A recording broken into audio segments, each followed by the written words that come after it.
Introduction, the Athanor, your mind is the furnace. For centuries, the image of the alchemist has been that of a bearded old man, locked in a smoky basement, surrounded by bubbling flasks, bellows, and strange-colored powders.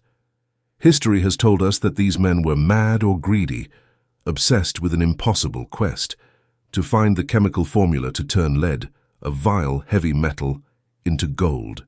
But history, written by the profane, was wrong. The true masters of fire, from Hermes Trismegistus to Paracelsus, were never interested in vulgar metallurgy. For them, material gold was a child's toy. Their quest was infinitely more ambitious and dangerous. The lead they spoke of was not a metal. It was the crushing weight of ignorance. The lead was the fear, the suffering, and the density of the human ego. And the gold they sought was not a currency. It was solar consciousness, enlightenment, the absolute freedom of the spirit over matter. This book is not a treatise on ancient chemistry. It is an operations manual for the most advanced technology, your mind. In the Hermetic tradition, the central tool of the laboratory was the Athanor. The Athanor was the cosmic furnace, a vessel designed to withstand infernal temperatures, maintain constant pressure, and gestate the philosopher's stone. You are the laboratory, and your mind is the Athanor. Everything that happens to you in life, every crisis, every loss, every pain, every frustrated desire, is not a punishment from fate. It is fuel. They are the logs that feed the fire under your mental furnace. Most people live with a broken Athanor. When the fire of life rises, they explode in anger or crack in depression. They let the heat escape in useless complaints. They transform nothing. They simply burn. The mental alchemist is different. The alchemist understands that heat is necessary for transmutation. He knows that there can be no transformation without pressure. Instead of fleeing from pain, the lead, he introduces it into his own furnace. He closes the door hermetically and applies the secret fire of his directed attention. He cooks his fears until they evaporate and leave behind the pure essence of courage. He cooks his sadness until it is distilled into wisdom. He cooks his envy until it is sublimated into inspiration. The premise of this book is radical. Nothing in your life is trash. Your traumas, your defects, and your worst circumstances are the raw material necessary to manufacture your gold. Without lead, there is no magic. You do not need to look for happiness out there. You need to learn to operate the furnace in here. Prepare yourself, we are going to light the fire. We are going to seal the vessel. We are not here to deny reality, but to change its vibratory state. Welcome to your laboratory. Welcome to the great work. The lead is waiting. The gold awaits. Chapter 1. The Raw Material. Identifying the lead of the ego. The aspiring alchemist arrives at the laboratory with bright eyes, expecting to find jars of stardust, elixirs of liquid light, and secret formulas for immortality. He expects the great work to be a process of beauty, cleanliness, and constant elevation. He expects angels and sacred geometry. But the first thing the master hands him is not a pure crystal. He hands him a shovel, and he points to a pile of manure, black mud, and heavy, dirty stones in the darkest corner of the courtyard. "There is your treasure," says the master. "Start digging." The aspirant feels offended. "I have come seeking enlightenment, not to get my hands dirty with trash. I have come to leave my pain behind, not to stir it up." And in that rejection, the aspirant fails before even starting. Welcome to the first and hardest lesson of mental alchemy. You cannot make gold with gold. If you already had gold, you would not need alchemy. To make gold, you need something denser, darker, more common, and more despised. You need lead. In alchemical terminology, this base substance is called the prima materia, massa confusa. It is the original chaos. It is the black dragon. In your psychological life, your prima materia is nothing other than your ego, your traumas, your fears, your jealousy, your depression, and your anxiety. Everything you have tried to hide, repress, or deny, everything you consider bad or ugly in you, is precisely the essential ingredient you need for your liberation. Without lead, there is no work. Without shadow, there is no light. This chapter is about the art of stopping the flight from your own darkness and starting to collect it as the most valuable resource you possess. Fire the nature of lead, Saturn, in your psyche. To understand why we feel the way we do, we must look at the symbol of lead. In ancient astrology and alchemy, lead is ruled by Saturn, Kronos. Saturn is the planet of limitation, time, death, gravity, structure, and melancholy. Lead is heavy, it is dense, it is toxic if ingested, it is grey and opaque, it does not reflect light. Psychologically, the state of lead is what we call depression, lethargy, victimhood, or inertia. It is that feeling of heaviness in your chest when you wake up in the morning and don't want to face the day. It is the gravity of your old habits that pull you down when you try to fly. Modern society, obsessed with superficial happiness and toxic positivity, has taught you to hate lead. They tell you, don't be sad, vibrate high, eliminate the negative. They sell you pills so you don't feel the lead. They sell you distractions to forget that you carry lead in your pockets. But the alchemist knows something society ignores. Lead is the father of gold. In the periodic table of elements, the difference between an atom of lead and an atom of gold is minuscule, only 3 protons. They are incredibly close in atomic structure. Lead is not the enemy of gold, it is gold in disguise. It is gold sleeping. Saturn, lead, protects the treasure. Your pain is not a design error. It is condensed energy waiting to be released. The density of your suffering is directly proportional to the magnitude of your potential enlightenment. The heavier your lead, the brighter your sun will be. 2.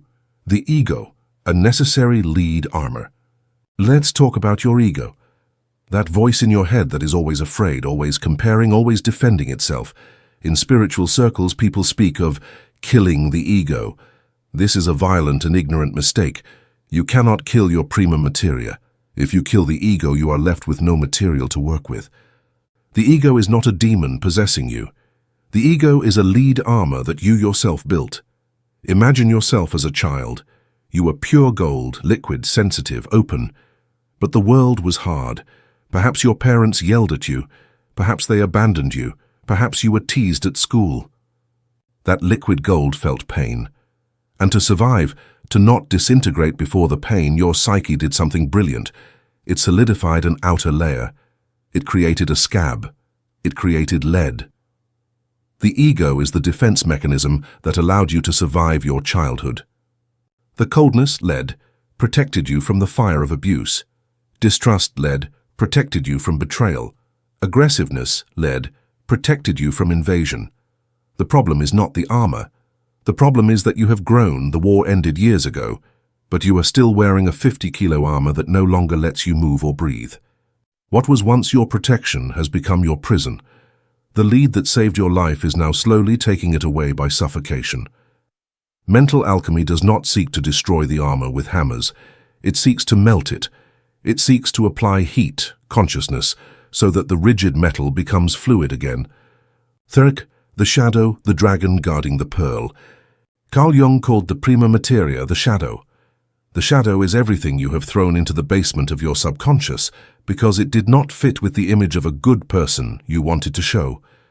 If you were taught that good children don't get angry, then your anger went to the shadow. If you were taught that sex is dirty, your sexual desire went to the shadow. If you were taught one must be humble, your ambition and personal power went to the shadow. Over the years, that basement fills up, and what lives in the darkness grows deformed. Repressed anger becomes autoimmune diseases. Repressed desire becomes neurosis.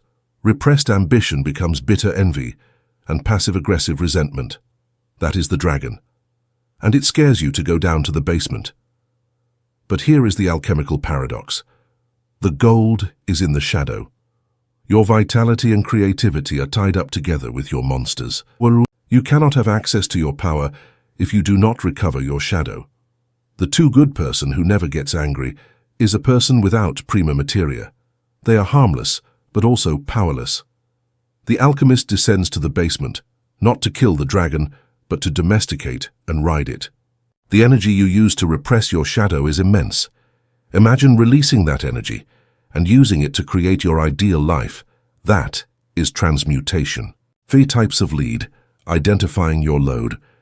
To work your prima materia, You must identify it. Not all lead looks the same. The lead of the victim, inertia. It manifests as poor me. It's their fault. It is a swamp. He who carries this lead feels that life is imposed on him. This lead is valuable because it contains resilience and compassion. The lead of the tyrant, control.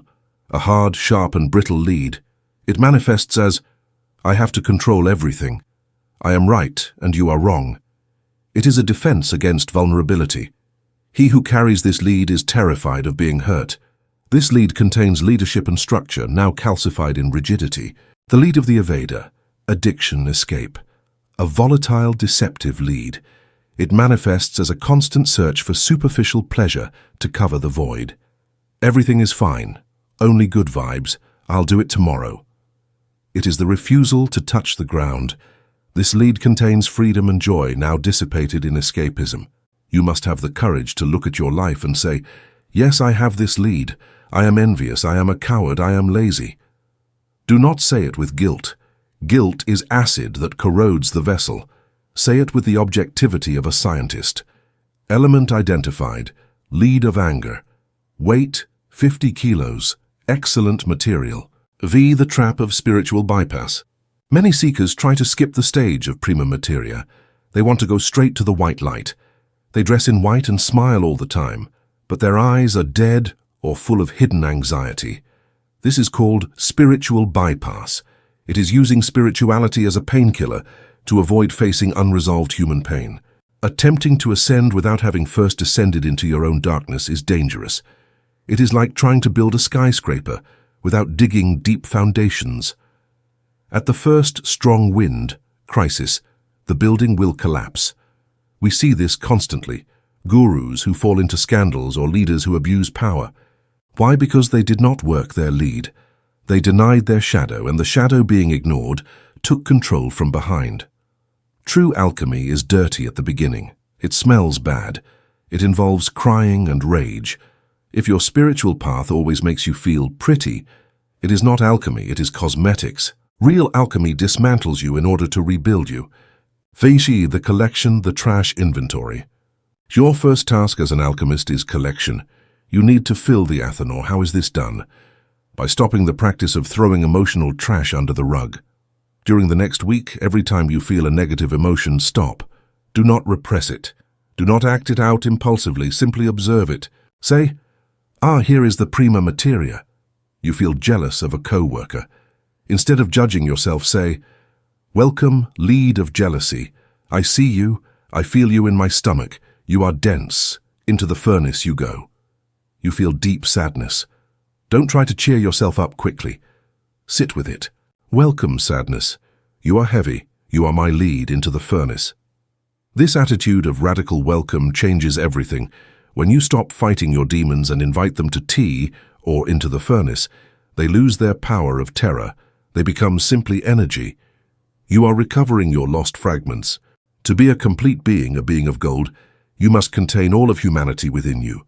The saint and the murderer, the king and the beggar.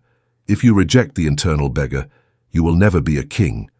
You will only be a tyrant, pretending to be royalty. Sever to the paradox of acceptance. Here lies the secret that confuses the logical mind. You cannot transform what you do not accept. Carl Rogers said, the curious paradox is that when I accept myself just as I am, then I can change. While you hate your lead, it will remain lead. Resistance keeps it solid, hatred cools and hardens it, and only love, warm, non-judgmental attention, can begin to heat the lead so it melts. You must love your depression. You must love your anxiety. You must love your poverty and your loneliness. Not love them so they stay, I resign. But love them as a mother loves a dirty and wounded child. She loves him enough to bathe and heal him. Looking at your darkness with compassion is the first fire. I see that you are aggressive because you are afraid. It's okay. You are safe with me now. That internal dialogue begins to soften the metal. Acceptance is the solvent. Resistance is the glue. Bait, the hidden value of conflict. Your external life is a reflection of your internal prima materia. If you have constant conflicts with others, it is because your prima materia is boiling and projecting outward.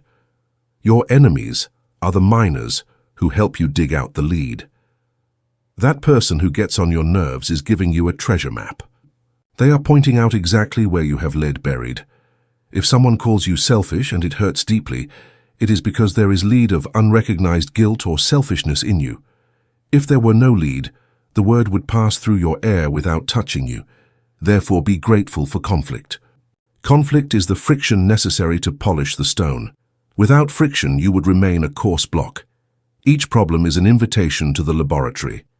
I have an unpayable debt, prima materia, fear of survival, excellent fuel to create abundance. My partner left me. Prima materia, abandonment, excellent fuel to create unbreakable self-love. The greater the problem, the greater the amount of prima materia available. Those with easy lives often have little incentive for the great work. Their lives are lukewarm. But you who have suffered, you who have been in hell, you have tons of lead. You are a potential spiritual millionaire. You only need to light the furnace. Chapter 2, The Principle of Mentalism. The universe is a projection. You have collected your prima materia. You have filled the Athanor with the lead of your fears, your traumas, and your resistances. You are standing in front of the furnace, ready to light the fire. But before you can transmute a single ounce of suffering into joy, you must understand the fundamental law that makes magic possible.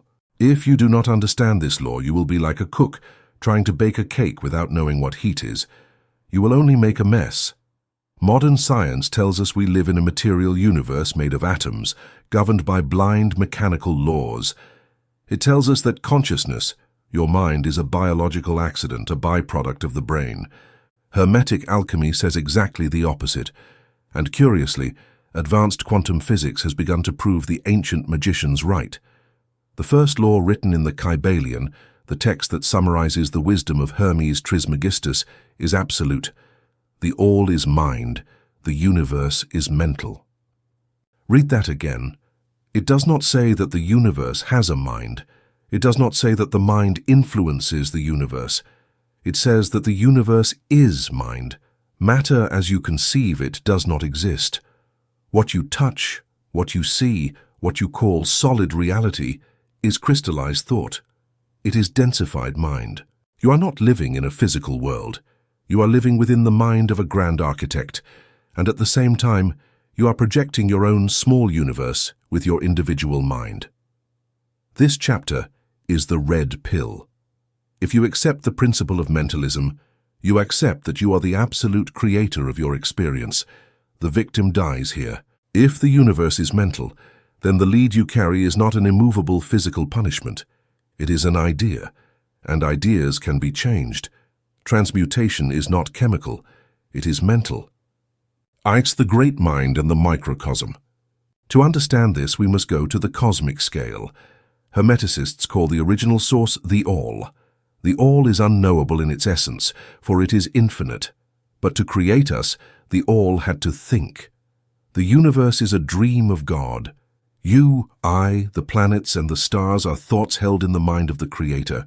If the all stopped thinking of us for a single moment, we would disappear. But here comes the wonder. As above, so below. You are made in the image and likeness of the Creator. That does not mean God has 2 arms and 2 legs. It means you possess the same mental creative faculty. You are a microcosm. Your individual mind works with the same laws as the universal mind. You too are creating a universe every second. Your life, your body, your house, your bank account, your relationships is your private dream. It is the holographic projection of your internal state. The principle of mentalism destroys the barrier between subjective, what happens inside your head, and objective, what happens outside in the world. There is no barrier. The objective is simply the subjective, shared and solidified by time and collective belief. The chair you sit in was first an idea in a carpenter's mind. The war you see on the news was first an idea of hate in the minds of leaders and masses. The cancer you fear is ultimately a distortion in cellular information that often reflects a distortion in consciousness. The alchemist works with the origin. He works with the mind. He knows that if he changes the mental matrix, the physical shadow must. 2. The illusion of solidity. The veil of Maya. The greatest obstacle to applying mentalism is the stubborn appearance of matter. You hit the table and your knuckles hurt. How can that be mental? Science helps us here. As we saw in the previous book, the atom is 99.9999% empty. What you perceive as solidity is an electromagnetic illusion. They are force fields repelling each other. But what are those force fields? They are information. They are mathematical patterns. They are thought. The Hindus called this Maya, the illusion. It does not mean the world does not exist. It means it does not exist as you think it exists. It is not a fixed thing. It is a flow. It is like ice and steam. It is like... Ice looks like a hard rock. If you apply heat, it becomes water. If you apply more heat, it becomes invisible steam. It is the same substance, He2$, in different vibratory states. Your thoughts are the steam. Your emotions are the water. Your physical reality is the ice. The lead of your life, your problems, is simply frozen thought. You have spent so much time thinking about, feeling and believing in scarcity that the idea has cooled and densified into a block of ice called poverty.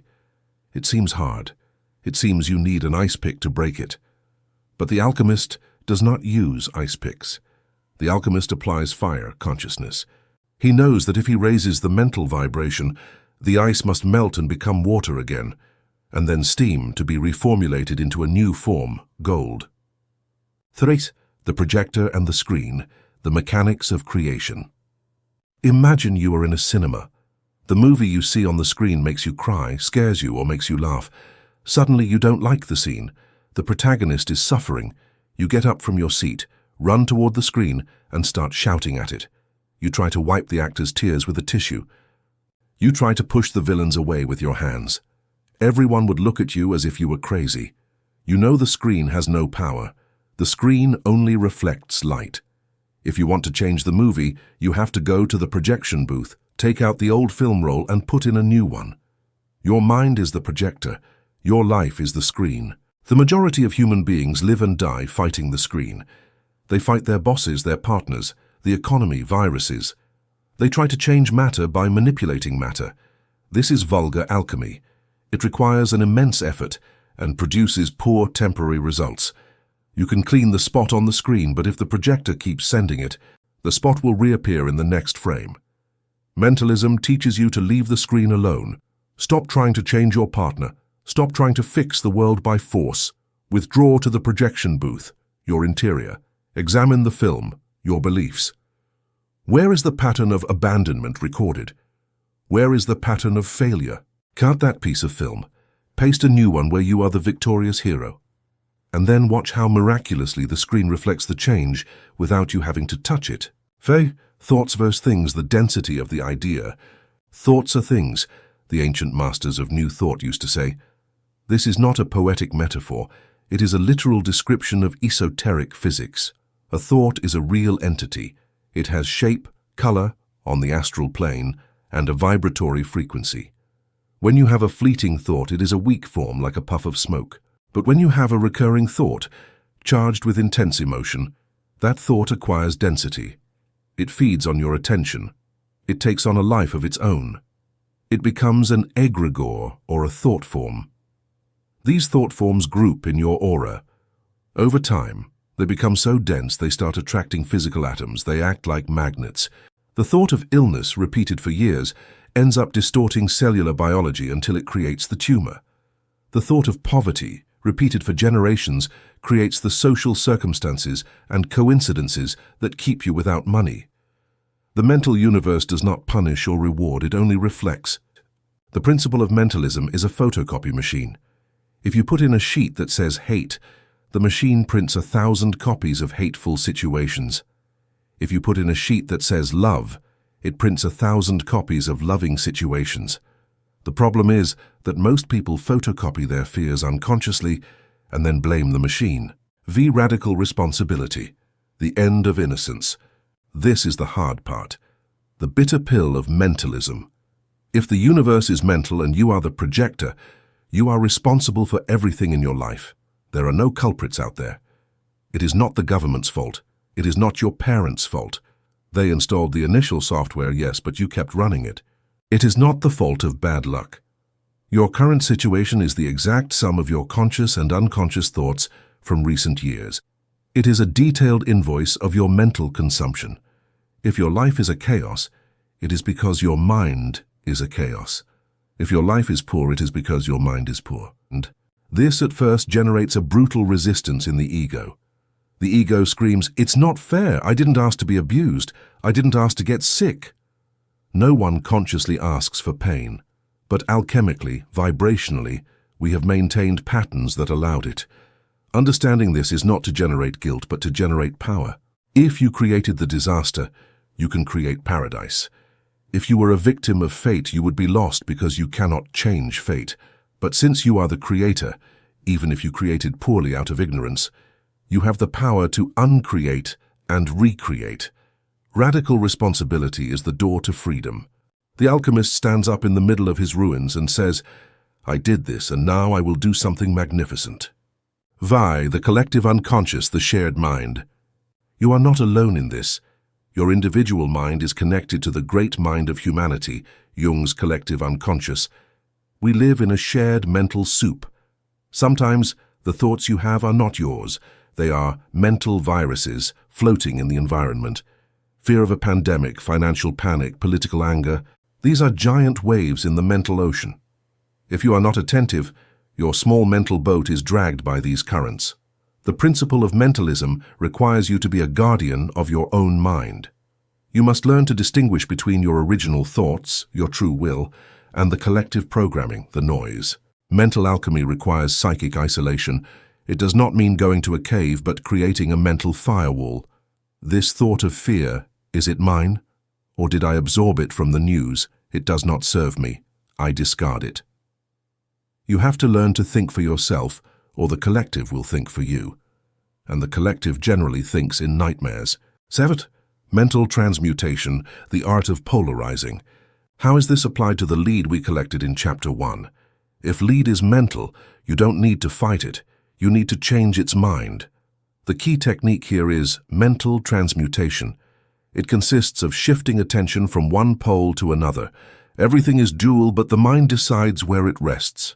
You cannot kill fear. Fear is mental energy. But you can withdraw your attention from fear and place it on courage. By doing so, you take energy away from fear and give it to courage. Fear atrophies and starves to death.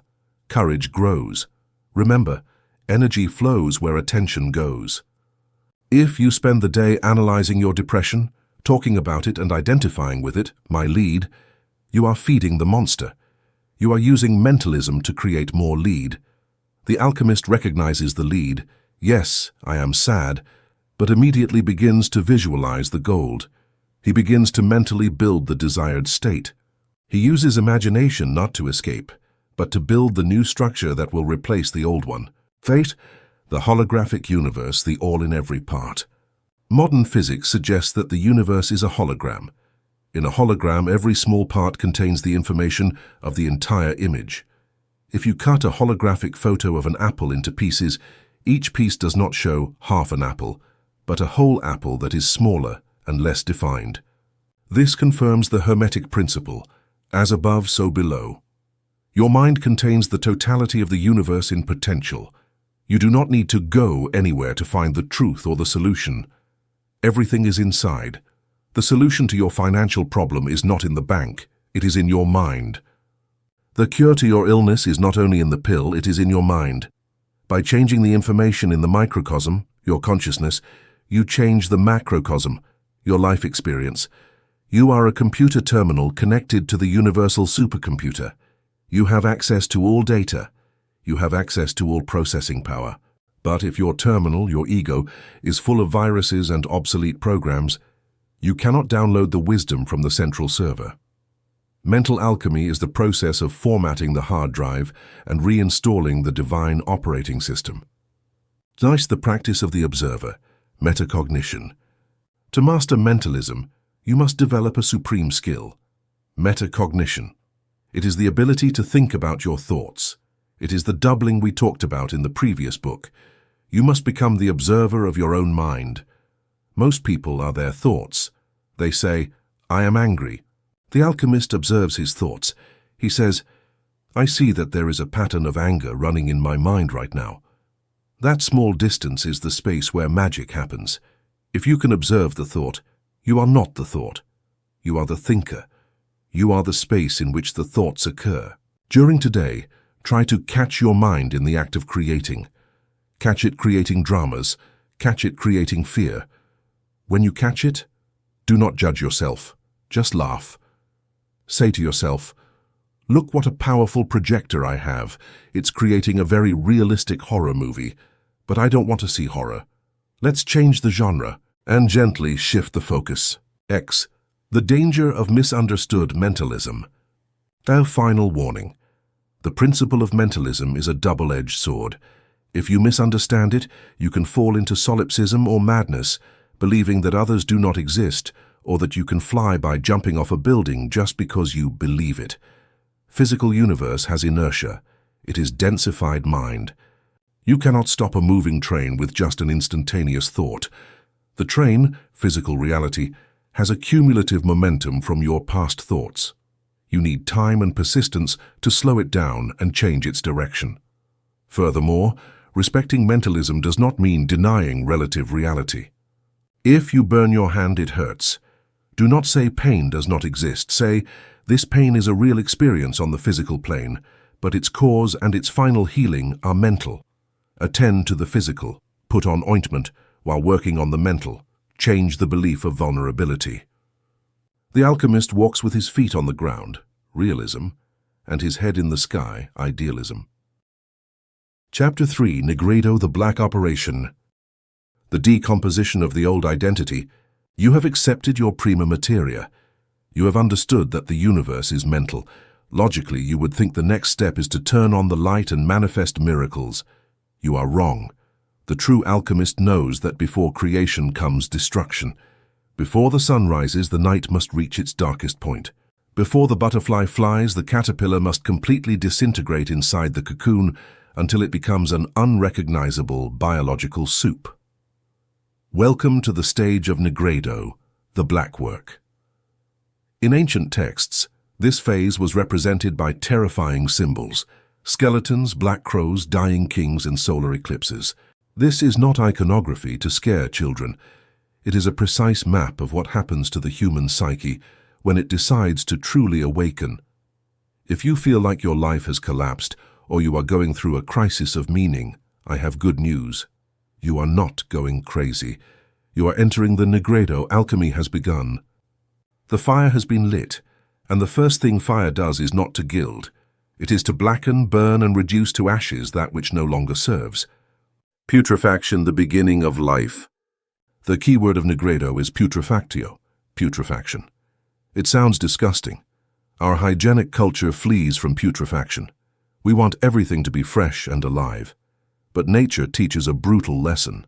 Life is born from death. Look at a seed. If it stays hard and perfect inside its shell, it will never be a tree. To grow, the seed must be buried in the damp, dirty darkness of the earth. There, its protective shell must soften, break, and rot. Only when the original structure of the seed has been destroyed can the green sprout emerge toward the light. You are that seed. Your ego and your current personality are the hard shell. It has protected you, yes, but now it is suffocating you. Nigredo is the moment the alchemist buries you in the black earth. It is the moment your defense structures fail. It is the moment you feel rotten inside.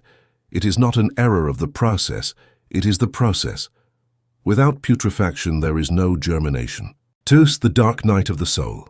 St. John of the Cross called this phase the dark night of the soul. Carl Jung called it the encounter with the shadow. In modern life, we often call it depression or a midlife crisis. But there is a crucial difference between clinical depression and spiritual Nigredo. Nigredo feels like a total loss of taste for life. What used to amuse you now tastes like ash. You feel disconnected from God, people, and yourself. You look in the mirror and do not recognize who you are. You ask yourself, what is the point of living? It is an arid desert. The purpose of this drought is not to torture you. It is to wean you. The universe is taking away your toys to force you to seek the true treasure within. If you kept finding satisfaction in worldly distractions, you would never seek the gold of the spirit. Nigredo pushes you inward because there is no more light outside. It forces you to light your own lamp. Third, the collapse of external structures. Often, Nigredo is not just an internal state. It manifests as an external apocalypse. It is the moment when you are fired from the job that defined your identity. Your long-term partner suddenly leaves you. You lose your money or status. You suffer an illness or accident that immobilizes you. The ego screams, "Curse it, everything is going wrong." The alchemist observes and says, "Excellent, the fire is hot. The false structures are melting." Everything that leaves during Nigredo was not you. They were crutches, they were masks, they were false identifications. You believed you were the manager. The universe takes the job away so you discover who you are without the title. You believed you were the wife. The universe takes the marriage away so you discover who you are in solitude. Nigredo strips you. It leaves you without titles or validation. It leaves you with your naked essence. It is the death of the character. For the raven's head, caput corvi. In alchemical engravings, a black crow or a black skull often appears. This is called the caput corvi, raven's head. It represents the mind that has gone blank, dark, without ideas. It is the state of total confusion. The massa confusa. You reach a point where your old strategies no longer work. Before, if you had a problem, you worked harder. Now you have no energy. Before, if you were sad, you went out to drink. Now alcohol depresses you more. Before, you prayed and felt peace. Now the sky seems made of bronze and no one answers. This confusion is vital. It means your rational mind has been defeated. As long as your logical mind believes it is in control, it will leave no room for higher wisdom. Nigredo breaks your logic. It brings you to the point of total surrender. I don't know what to do. I don't know who I am. I surrender. That I surrender is the magic door. The inner alchemist then takes command. Facing the monsters, the shadow unleashed. In Chapter 1, we collected the prima materia. In Nigredo, that matter begins to cook and release its toxic vapors. During this phase, you will likely feel flooded by dark emotions you thought were overcome. Childhood grudges, irrational jealousy, revenge fantasies, fear of death, sexual shame. It is as if the sewers of your subconscious have opened. Do not be afraid, it is the purge. Imagine you are cleaning a deep infected wound. You have to open it, squeeze, and let all the pus out. It smells bad. It hurts. It looks horrible. But if you don't get it out, the infection will kill you. Nigredo brings your emotional pus to the surface. You see yourself in your worst version. This is necessary to break your spiritual pride. You cannot be enlightened by believing you are a saint. You have to know you are capable of everything. Only when you accept your capacity for evil can you choose good. The death of the ego, the great fear. The suffering of Nigredo does not come from the external event, but from the ego's resistance to dying. The ego is a living entity. It wants to survive, and the ego believes it is you. When its structures begin to dissolve, the ego sends you death panic signals. You feel like you are being annihilated. The alchemist must have the cold blood to observe this death without intervening. You must tell your ego, yes, you are dying, your illusions are dying, but I, consciousness, do not die. I am the witness of your funeral. It is like jumping into the void without a parachute. During the fall, the ego screams in terror. But at the end, you discover there was no ground to crash against. You simply learn to fly. But to discover you can fly, you have to jump and let the security of the ledge die. Servant, the solitude of the initiate. Nigredo is a solitary process. No one can do it for you. No one can fully understand you. Even if you are surrounded by people who love you, you will feel alone. It is the solitude of the cocoon. Your friends will say, "Cheer up, let's go out." They want to take you out of the furnace because it is uncomfortable. Do not listen to them. Do not leave the furnace prematurely. If you come out half-cooked, you will be an alchemical abortion. You will be a cynical person who suffered pain but gained no transformation. Stay in the fire. Embrace your solitude. In that solitude, you are forging your real individuality. You are ceasing to be a product of society to become a sovereign individual, a lion. The lion walks alone, The sheep needs the flock. Nigredo kills the sheep. Phase, practical operation. What to do when everything is black? I understand the theory, you will say, but it hurts. What do I do in the meantime? Here are the operating instructions for the black phase. 1. Do not run. The temptation is to flee. Stop. If you flee, the process stops, and you will have to repeat it later. Sit in the fire, feel the pain without anesthesia. Say, here I am, it hurts, but I'm not moving. This courage speeds up the process incredibly. What you embrace dissolves. 2. Do not make major decisions. Your vision is clouded by smoke. It is a time to be, not to do. Your task is to survive and keep consciousness awake while everything crumbles. Active patience. Alchemy takes time. You cannot open the petals of a flower with your fingers. Practice radical patience. Do not judge yourself for being unproductive. You are creating a new soul. 4. Expression without judgment. Write, paint, shout, get the poison out. Externalize the prima materia. Taise, faith in the process. Knowing it will dawn. The only thing that will save you from madness in the Nigredo is faith in the process. You must know that this is a phase, not a destination. This too shall pass. Remember the analogy of childbirth. Childbirth is painful, bloody, and dangerous. An alien would think the woman is dying, not giving life. You are in labor with yourself. The pain is the contractions of your new consciousness pushing to come out. Trust the great alchemist, your higher self.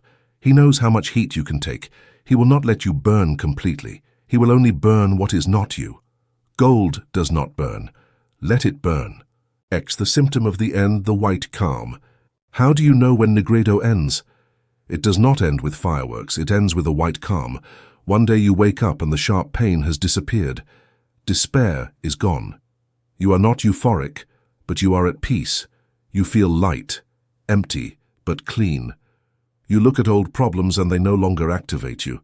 They seem distant, as if they happened to someone else. You have lost the fear of losing, because you already lost everything and survived. This state of neutrality and fertile void is the beginning of the next phase, Albedo, the white work. But let's not get ahead of ourselves. Respect your darkness. Darkness is the womb of light. The universe was gestated in the darkness of space. You are being gestated in the darkness of your soul. Rest, warrior. You have stopped fighting the current. You have let yourself sink to the bottom of the river. You will discover it is firm ground. From there you can only go up. Chapter 4. Separatio, the art of detachment. Distinguishing the subtle from the dense. You have survived the dark fire of the Nigredo.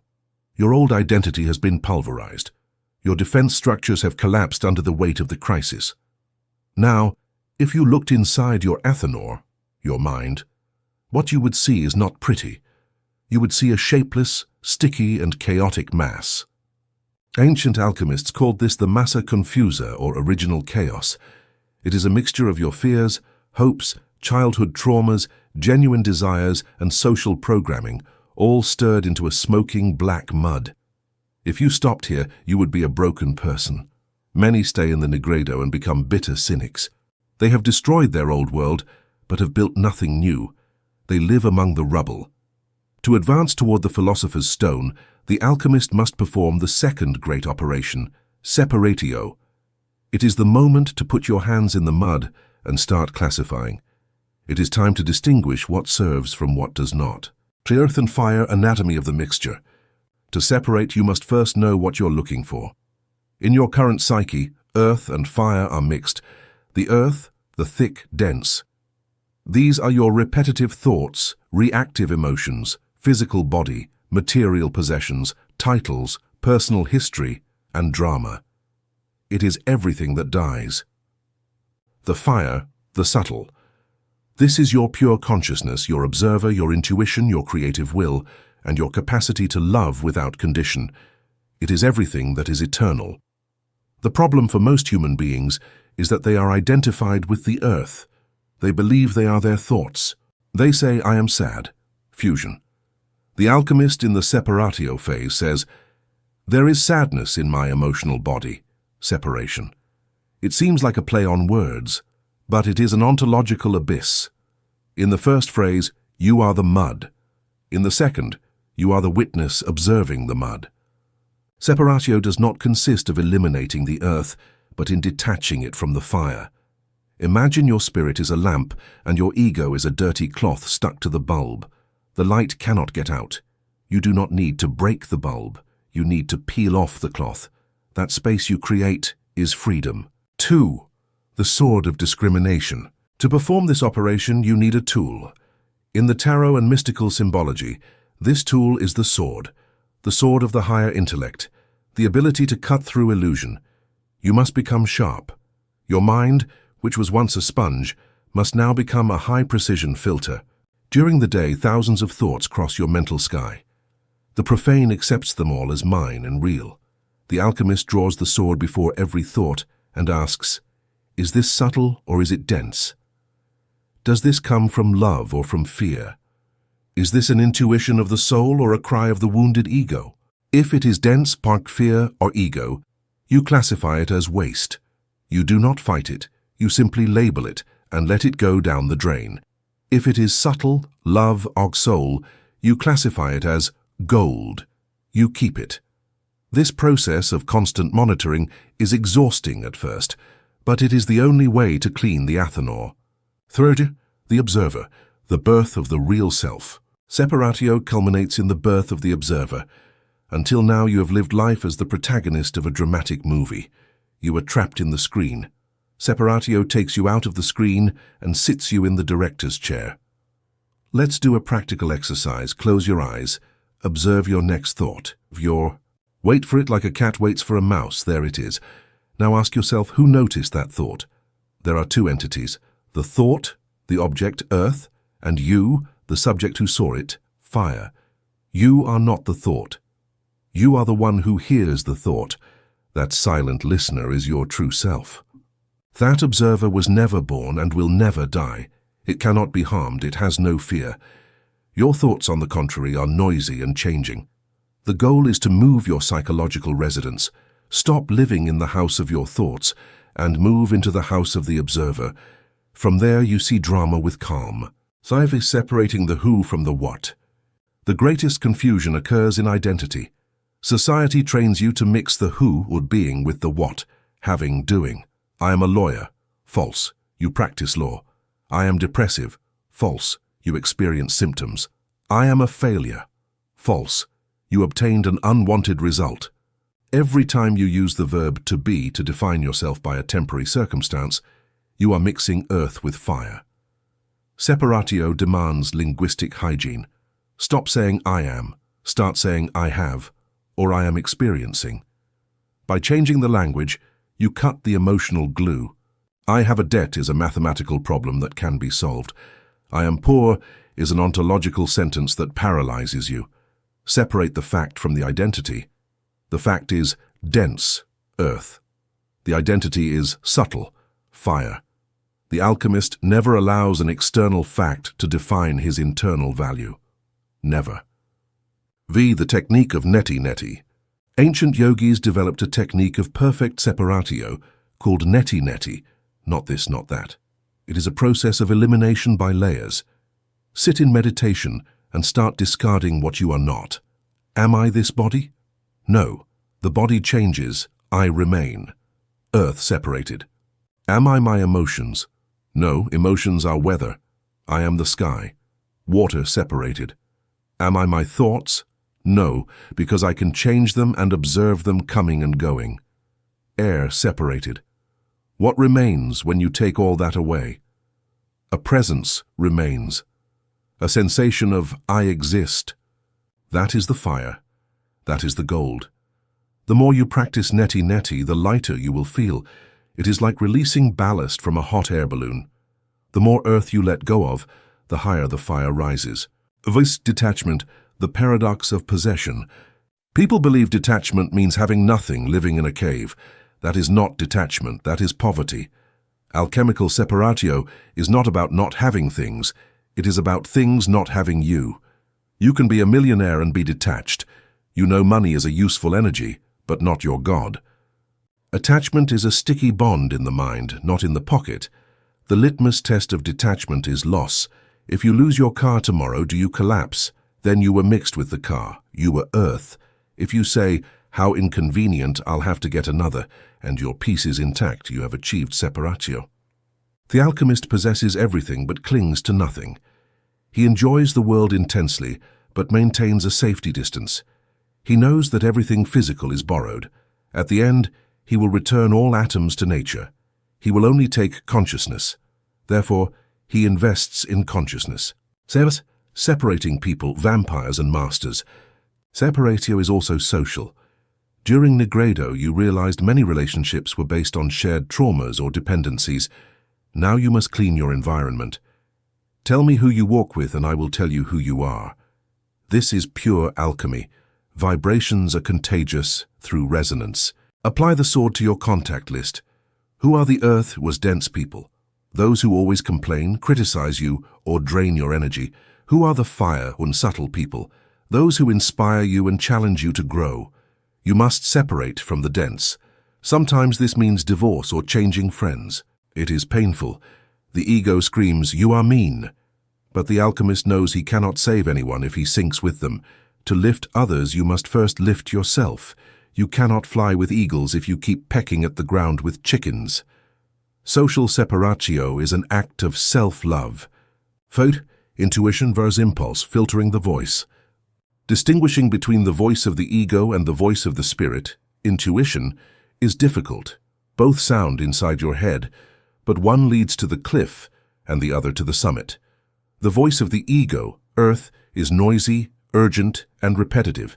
It speaks with fear. You have to do this now. The voice of the spirit, fire, is silent, calm, and usually speaks only once. It is a certainty without urgency. It feels light in the body. During Separatio, practice stopping before you act. Put the impulse under the microscope. If it is ego, separate it. If it is spirit, follow it. Nutty, the dichotomy of control, yours and others. The Stoics practiced a fundamental separatio, the separation between what depends on you and what does not. Depend on you, your opinions, judgments, and actions. Do not depend on you, the weather, the economy, reputation, death. Most of your suffering comes from trying to control the latter. The alchemist draws a line of fire around his mind. What happens outside is the territory of fate. I accept it. What happens inside is my territory. I govern it. By separating these two realms, you reclaim a massive amount of energy previously wasted on frustration. Hex, the flight of the eagle. Perspective. Separatio gives you the gift of perspective. When you are stuck to the ground, a wall seems an insurmountable obstacle. When you rise, you see the wall is just a thin line in a vast labyrinth. Problems do not disappear, but they become small. They cease to be monsters and become maps. The alchemist learns to see his life sub specie eternitatis from the perspective of eternity. Will this matter in 10 years? Almost always the answer is no. So, separate it. Take the weight off. Let it go. Stay only with what is real. Chapter 5. The Universal Solvent. The Alchemical Power of Forgiveness. You have survived the darkness of Nigredo. You have used the sword of discrimination in Separatio to distinguish your consciousness from your thoughts. You feel lighter, more lucid, and with a new perspective. However, inspecting the bottom of your Athanor, your deep psyche, you discover something disturbing. Despite the fire and despite the sieve, rigid black and calcified structures remain there. They are not fluid like emotions, nor volatile like thoughts. They are hard stones. They are energetic cysts that seem to have fused with the very walls of your soul. They are your grudges, they are your traumas, it is your guilt. They are the corrupt files of your history. He betrayed me, she abandoned me, my parents didn't love me, I failed, life was unfair. These stones do not break with the hammer of will. If you try to strike them with mental force, you only manage to fragment them into smaller, sharper pieces that dig deeper into your vital tissue. They cannot be thought away. To remove these final adhesions, medieval alchemists desperately sought a legendary substance. They called it the alkahest, or the universal solvent. Paracelsus and Van Helmont dedicated their lives to finding this liquid, which was said to have the capacity to dissolve any matter. It could dissolve gold, coal, diamond, or bone, and return it to its original state of pure energy, prima materia. They believed whoever possessed the Alkahest could cure all diseases and achieve immortality, as it could dissolve old age and the rigidity of death. I will reveal the secret that chemists never found. The Alkahest exists, but it is not in a bottle. It is not a corrosive acid. It is a vibratory frequency that only the human heart can generate under conditions of high spiritual pressure. The common name of this substance is forgiveness, but erase from your mind the weak, submissive, and moralistic definition that religion or society has sold you. I am not talking about turning the other cheek out of weakness. I am talking about radical alchemical forgiveness. I am talking about nuclear technology capable of disintegrating the atomic structure of the past to release the massive energy trapped in pain and use it as fuel for your future. This chapter is not an ethics lesson. I will not ask you to forgive because it is the right thing to do or to be a good person. I'm going to teach you to use the universal solvent out of intelligent selfishness. I am going to teach you to forgive because it is the only biological and energetic way to stop drinking poison while waiting for your enemy to die. The chemistry of grudge, the acid in the vessel. To understand the urgency of the Alkahest, you must first understand the chemical nature of grudge. Energetically, hatred and resentment are not passive. They are active and corrosive. When you hold a grudge against someone, you create what in quantum physics we might call a toxic covalent bond. You join yourself to that person. You become their voluntary prisoner. Your aggressor may be thousands of miles away or even dead for 10 years, but in your mind, he is still alive. He has breakfast with you, gets into your bed, accompanies you to work. Every time you remember the offense, your brain does not distinguish between past and present. It releases the same stress peptides, cortisol, adrenaline, that it released at the moment of the original trauma. You are reliving the violation of your peace thousands of times. The original crime was finite. Your self-punishment is infinite. There is an old alchemical adage, acid does more damage to the vessel that contains it. It does more damage than to anything it is poured upon. Your hatred does not harm the other. Often the other lives happily, oblivious to your torment. Your hatred is corroding you. Grudge is inflammation. It is trapped heat. That acidity attacks your arteries, depresses your immune system, and devours your vitality. Holding a grudge is like grabbing a burning coal with the intent of throwing it at someone. It is you who burns your hand. The alchemist uses the universal solvent not to save the aggressor, but to save the vessel. If you do not dissolve these stones, your Athanor will explode. You cannot sustain the higher vibration. You cannot hold the vibration of the Philosopher's stone, Christ consciousness, if your base structure is full of fissures of hatred. 2. The operative definition. What is the Alkahest really? Alchemical forgiveness is often misunderstood. Let us clarify what it is not. It is not justifying. Well, he had a difficult childhood. That's why he hit me. No, the damage was real and is not excused. It is not forgetting. Let's act like it didn't happen. That is denial, and denial rots in the shadow. It is not reconciling. Let's be friends again. Not necessarily. You can forgive and maintain an absolute safety distance. Forgiveness is internal. The relationship is external. It is not condoning. What you did was fine. No, it was wrong and violated the law. Then what is it? Alchemical forgiveness is the renunciation of the desire for a different past. It is the surgical act of withdrawing your energetic investment from a dead timeline. It is cutting the umbilical cord that feeds you black bile. It is looking at the painful fact, acknowledging the scar and saying with sovereign authority, "It happened, it hurt, it was unfair, but it is over. And today I decide to withdraw my vital energy from this story, to invest it in my creation." The Alkahest dissolves the emotional charge, leaving the wisdom of the experience, the lesson, intact. You remember the fact as a neutral biographical datum. It no longer activates you. It no longer hijacks you. When you can look at the wound and not feel the pulse of pain, you know the solvent has worked. 3. The ego's trap, the illusion of justice. The greatest obstacle to applying the solvent is your own ego disguised as supreme judge. The ego screams, "I cannot forgive. If I forgive, he wins. If I forgive, I am saying what he did doesn't matter. I want justice."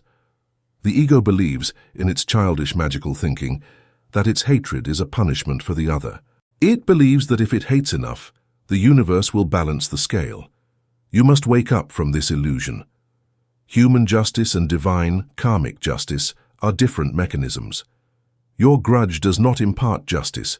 It only perpetuates injustice within your own system. By retaining hatred, you are punishing yourself for another's errors. Does it make any logical sense? The other stole money from you. You, in response, steal peace, health, and joy from yourself for years. The alchemist renounces being the judge of the universe. He understands that the law of cause and effect is perfect, impersonal, and inescapable. No one escapes their own vibration. He who harms himself. He who steals becomes spiritually impoverished. You do not need to be the karma police. The universe has its own correction mechanisms, and they are much more precise than your anger. Your only job is to keep your laboratory clean. Forgiving is saying, "I renounce my right to revenge." IV, the dissolution protocol, the lab technique. The theory is clear, but alchemy is practice. How do you apply the alkahest? It is not enough to say it from the teeth out. You must do it vibrationally. Here is the dissolution protocol. 1. The encounter in the Athanor. Sit in solitude. Close your eyes. Enter your mental space. Visualize the person or situation. Observe your visceral reaction. Does your stomach tighten? Do you feel heat in your face, fear, urge to cry? That is the stone reacting. Do not judge it. Just observe it. 2. The expression of truth, vomiting the poison. Before applying the solvent, you must clean the wound. Tell that person everything you feel. No censorship. Scream, insult, cry. "You broke me, you betrayed me, I hate you for that." Get the pus out. The alkahest does not work on active infection, it works on clean tissue. 3. The invocation of the solvent. Now, visualize a liquid, bright light, violet or gold, descending from above into your crown. It is not your energy. It is the energy of universal compassion, the spirit. Let that light fill you first. Feel it soften your tense tissues. Then, project that light from your heart toward the person in front of you. Bathe them in the alkahest. Watch how that light starts to dissolve their darkness. Try for a moment to look beyond their monster mask. Look at the wounded child, the ignorant being, the frightened soul that made the mistake. Remember Socrates. No one does evil knowingly. Evil is ignorance. That person harmed you because they were disconnected from their own light. They were sick with unconsciousness. The cutting of the cord. Visualize a thick, dark, pulsing cord connecting your solar plexus with theirs. It is the tube through which you have been feeding them your vital energy. Take an imaginary sword of light or golden scissors, and with an irrevocable decision say, "I forgive you, I release you, and I release myself." Cut the cord. Watch how the cord dissolves into dust. Watch how the other person moves away, floating toward their own destiny, getting smaller and smaller until they disappear into the light. 5. The ceiling. Feel the space where the cord was. Fill it with your own golden light. Reclaim your sovereignty. Say, "All the energy I spent on this hatred returns to me purified and converted into creative power."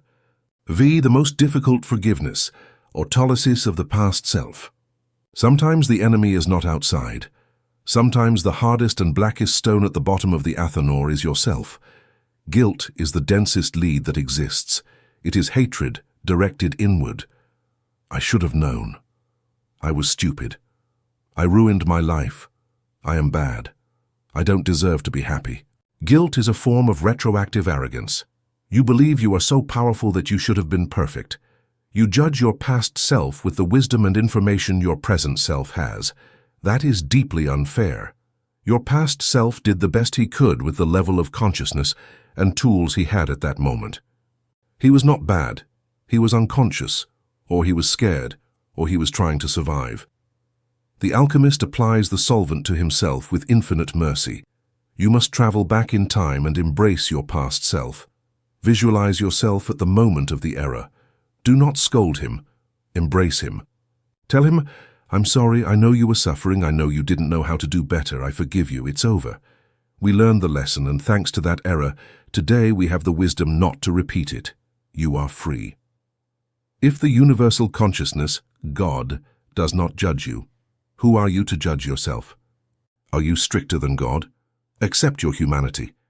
Perfection is not the absence of error. It is the capacity to transmute error into wisdom. Error is prima materia. Without error, there is no learning. Without fall, there is no ascent. Forgive yourself. You need that energy to build your future. Why existential grudge forgiving God? There is a level of grudge that few talk about, but which blocks spiritual alchemy at its root, grudge against existence. Many people are secretly angry with God, with life, or with fate. Why did you allow my child to die?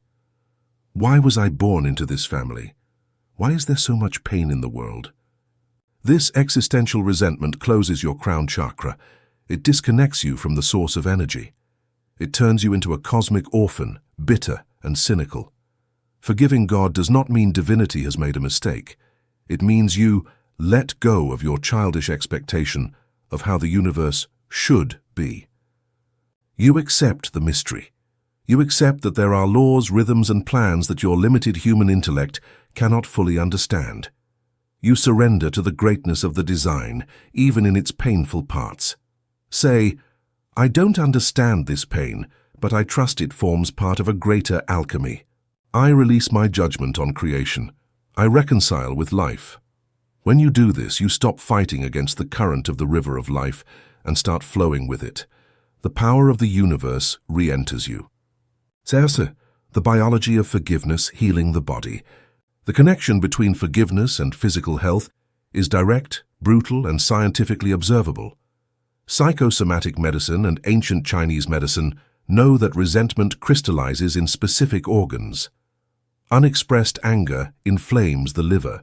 Fear and guilt weaken the kidneys. Sadness and lack of forgiveness oppress the lungs and the heart. The inability to swallow an offense affects the throat and the stomach. Tumors are often ancient resentments that have solidified at the cellular level and have started to eat the host, just as emotional hatred eats you from within. Applying the universal solvent is the most potent medicine there is.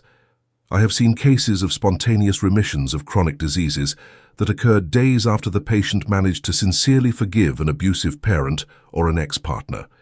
By releasing chronic emotional tension, the nervous system shifts. It shifts from sympathetic mode, fight-flight-wear, to parasympathetic mode, repair, rest, digestion. The body has infinite healing intelligence, but it cannot activate it if it is busy holding up the barrier of hatred. Forgiveness tells your cells, the war is over, put down your weapons, start rebuilding. Phase of the acid test verification. Forgiveness is not a single act. It is a process in layers. Sometimes you have to forgive the same thing 100 times until the last layer of the onion disappears. How do you know if the alkahest has worked? How do you know if the stone has truly dissolved? Do the memory test. Bring the story to your mind. Tell it to someone or to yourself. What do you feel in your body? If you feel heat, contraction, rapid heartbeat, a lump in your throat, or an urgent need to defend your point of view, there is still stone. You are not finished. Return to the laboratory. If you feel a cool neutrality, a quiet indifference, or even a slight compassion and desire for good, the stone has dissolved. When you can think of your aggressor and sincerely wish for them to find peace, you have reached mastery. It means they no longer have power over you. It means your happiness no longer depends on their punishment. You are free. Just energy recycling, the liberated treasure. Here resides the true economic magic of alchemy.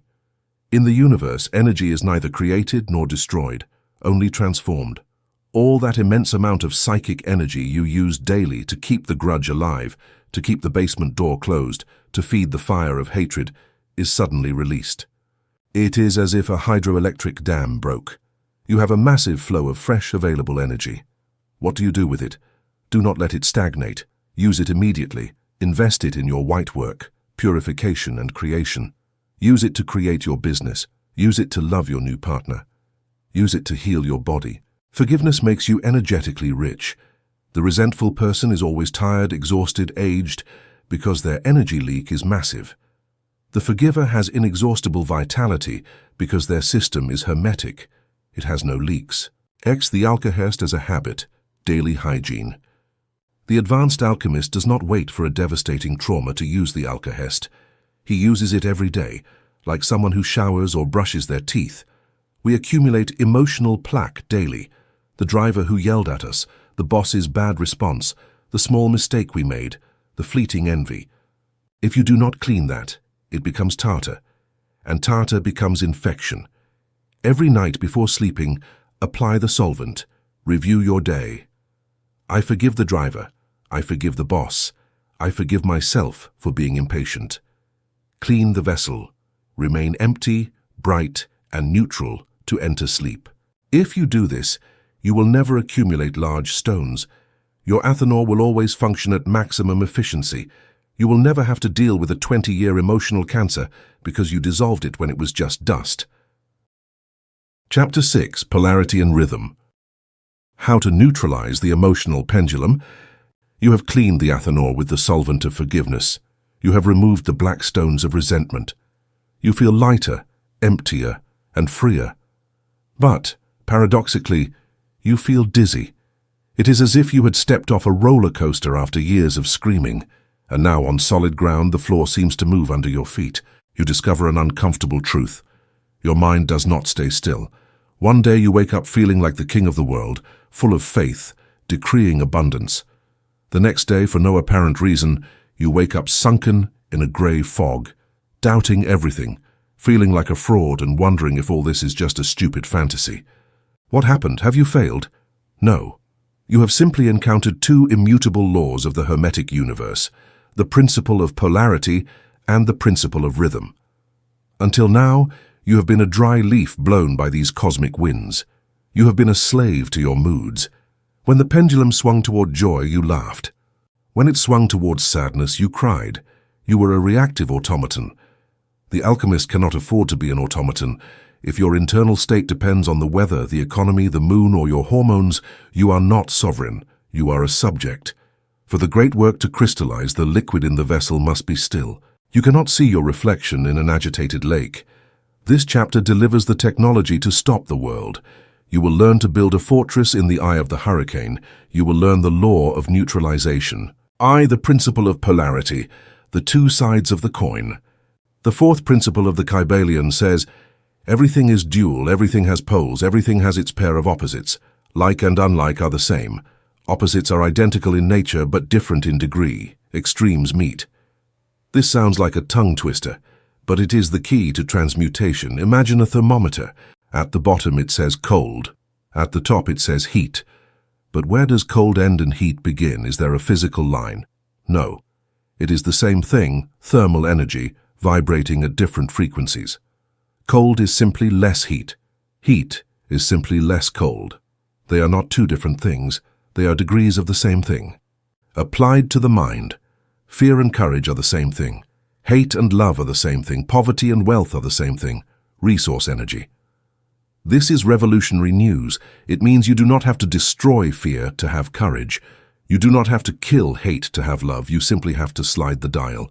You have to raise the vibratory frequency of that same base energy. Transmuting lead into gold is not changing one substance for another. It is changing the vibratory frequency of the same base matter. If you are terrified, rejoice. You have a huge amount of energy available. It is only polarized in the low degree, fear. If you manage to slide that energy upward, you will have a massive amount of courage.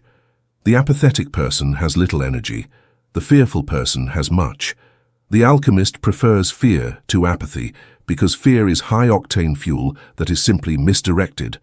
Thus, the art of polarization, the master of the dial. Most people let the environment decide where their dial is. If they see bad news, their dial drops to fear. If they get a gift, it rises to joy. They are thermometers. They reflect the temperature of the environment. The alchemist is a thermostat. He regulates the temperature of the environment. The art of polarizing consists of the ability to fix your attention voluntarily on the desired pole, regardless of external circumstances. You are in a financial crisis, scarcity pole. The automaton polarizes in fear and complaint. This attracts more scarcity. The alchemist, feeling the cold of scarcity, activates his will. He says, "I deny this appearance. My nature is abundance." And he begins to search mentally for the feeling of prosperity. He starts to thank what he does have. He begins to visualize money flows. He is forcing his mind to slide up the scale. At first, resistance is felt. It is like pushing a heavy object uphill. But if you persist in keeping your attention on the positive pole, the law of mentalism activates and reality begins to warm up. You do not fight darkness, you simply turn on the light. Thirst, the principle of rhythm, the curse of the pendulum. If polarity were the only law, it would be easy. You would just turn up the dial and stay happy forever. But there is another law, rhythm. The fifth principle says, everything flows and reflows. Everything has its periods of advance and retreat. Everything rises and falls. Everything moves like a pendulum. The measure of its swing to the right is the same as the measure of its swing to the left. Rhythm is compensation. You look at the sea. Waves come and go. You look at history. Empires rise and fall. You look at your life. You have days of euphoria and days of depression. It is the universal pendulum. Oscillation is inevitable on the physical and lower mental plane. Here is the death trap. If you let yourself be carried away by the swing to the right, euphoria, blind infatuation, the law dictates that you must swing to the left, depression, heartbreak, with the same intensity. Rhythm is compensation. The higher you go on the emotional roller coaster, the deeper the fall. The person who says you are the love of my life with manic intensity today will hate you with the same intensity tomorrow. It is not personal, it is rhythm. The alchemist observes this and realizes a danger. If I seek extreme happiness, attachment to the positive pole, I am signing a contract to suffer extreme sadness. Does this mean I should be an emotionless zombie? No. It means you must learn to escape the pendulum effect, and for that, a higher law exists. Thice, the law of neutralization, the cosmic elevator. Hermetic masters discovered they cannot cancel the principle of rhythm. You cannot stop the tides, but they can subtract themselves from its effects. This is called the law of neutralization. Imagine a giant pendulum swinging in a room. If you stand on the floor, the pendulum will inevitably hit you. It will drag you. But imagine there is a ladder. You go up to the second floor, higher plane of consciousness. You look down. The pendulum is still swinging furiously below you, but it no longer touches you. The movement still exists, but you are on a different plane. Neutralization consists of raising the ego. It consists of moving your consciousness from the emotional plane, where storms are real, to the spiritual plane, where only the observer exists. When you feel the pendulum retreating toward negativity, instead of saying, "I am sad," you make a vertical movement. You dissociate. You become the witness. You say, "I observe the pendulum of my mind moving toward the negative pole. It is just a rhythm. It is not me. I let it pass beneath me." By refusing to participate emotionally in the descent, you break the cycle. You feel the pressure, the temptation to be depressed, but it does not drag you. You stay polarized in the positive pole through will, while observing the negative flow pass like a dark cloud. The euphoria trap. To master neutralization, you must first kill your addiction to euphoria. Society sells us euphoria as if it were happiness, ecstasy at concerts, sugar rushes, chemical infatuation, the high of success. Euphoria is unstable. It is the pendulum at its right extreme. If you attach to euphoria, you are condemned to depression. It is mathematics. The alchemist seeks something higher. Equanimity, deep peace. Peace does not oscillate. Peace is the motionless center. When something wonderful happens, enjoy it, but do not lose your head. Keep a part of you observing from above, serene. Tell yourself, "This is pleasant, it is my summer. I know winter will come. I do not attach to this."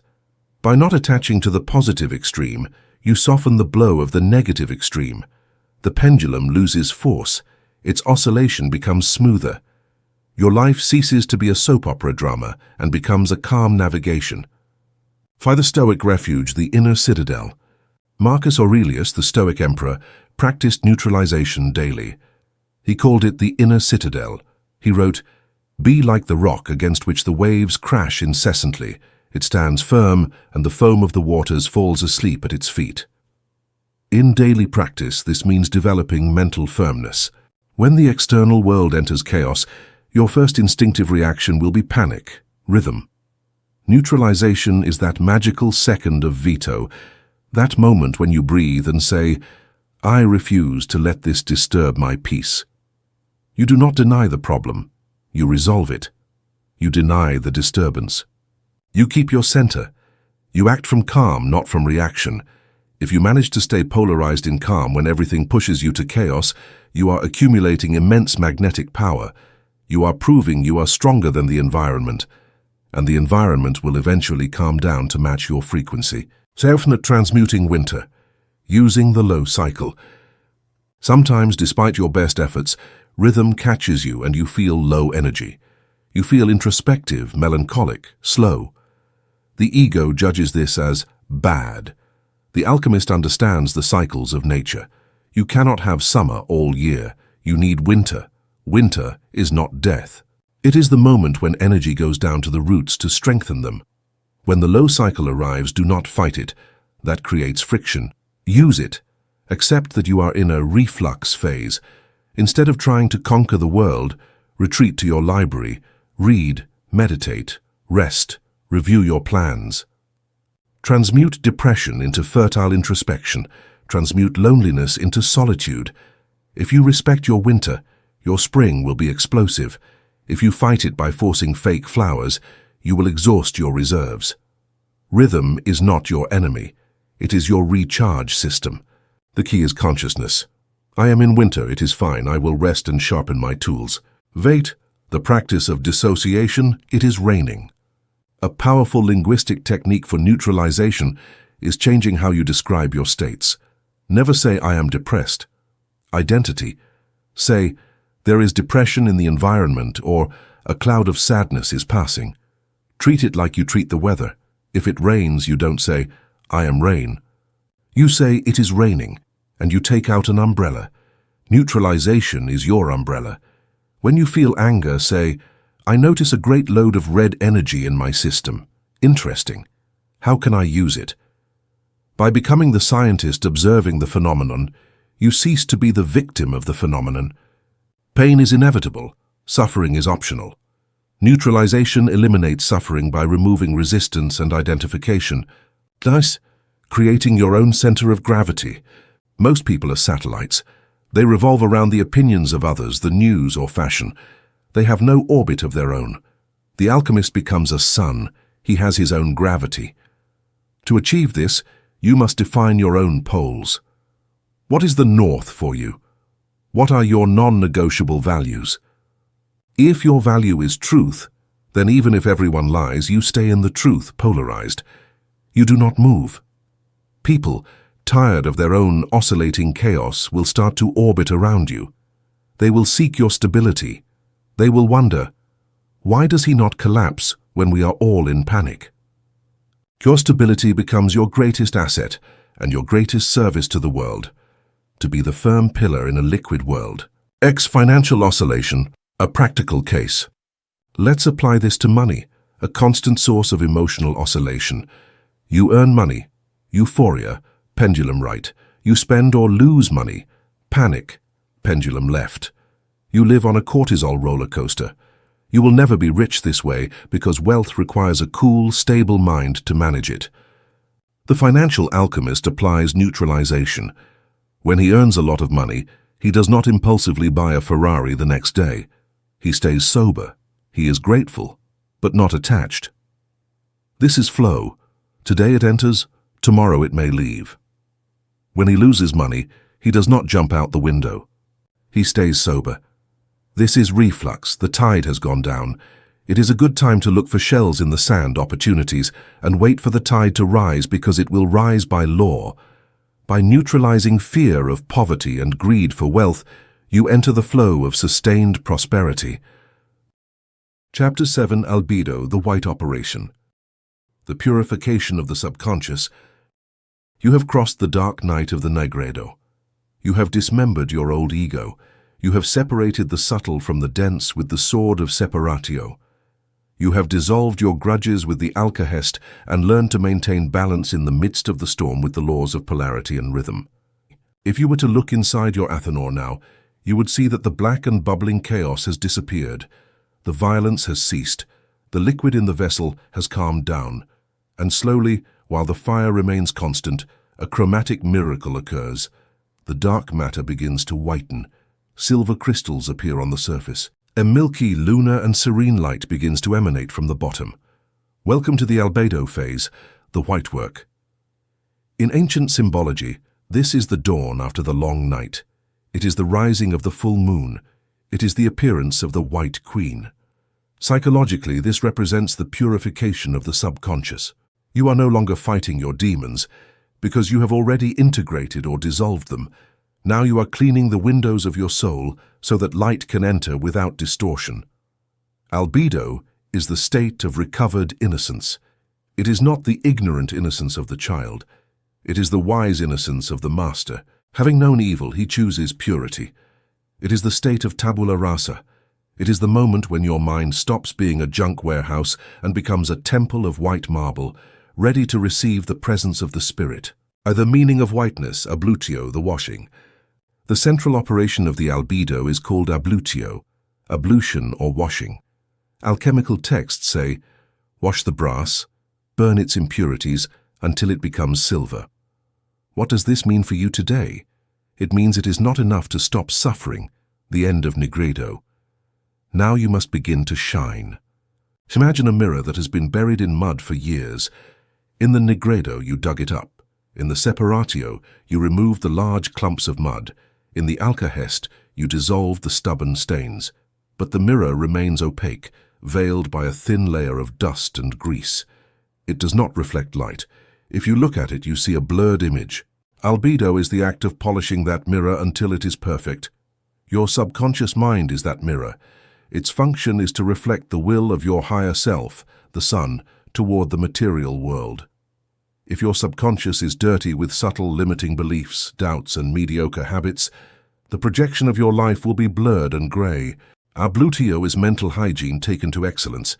It is cleaning every corner of your psyche until not even a shadow of I can't, I don't deserve, or it's difficult remains. To the kingdom of the moon, the subconscious mind. In alchemy, albedo is ruled by the moon, silver. The sun is the awakened consciousness, the king. The moon is the subconscious, the queen. The moon has no light of its own. It reflects the light of the sun. Your subconscious does not reason. It executes and reflects the orders of your consciousness. During the albedo, we work exclusively with the moon. We are repairing the reflector. A purified subconscious, silvery, is a formidable ally. A dirty subconscious, leaden, is a silent saboteur. When you reach the state of albedo, your dreams change. You stop having nightmares of persecution and begin to have lucid dreams, visions of crystal clear water, of flight, of light. Your intuition becomes sharp like a laser. You no longer think what to do. You simply know it. The moon speaks to you. 30. The recovery of innocence, the second birth. Jesus said, "Unless ye become as little children, ye shall not enter into the kingdom of heaven." He did not mean being infantile, but recovering the condition of the albedo. The child has no prejudices. They have no cynicism. They have no accumulated bitterness. The average adult is a cynic. They have been wounded so many times that they have created a crust of distrust. Trust no one. Life is hard. Love hurts. That crust is dirt on the mirror. The alchemist in the white phase dares to be innocent again. They dare to trust. They dare to be amazed. They clean cynicism with the detergent of wisdom. They know that evil exists, but they choose not to focus on it. They polarize their mind toward beauty. When you recover innocence, the universe responds by protecting you. Cynicism attracts attacks. Pure innocence, when backed by spiritual power, is untouchable. It is like a Teflon layer where nothing bad sticks. First ablution techniques, the shower of light.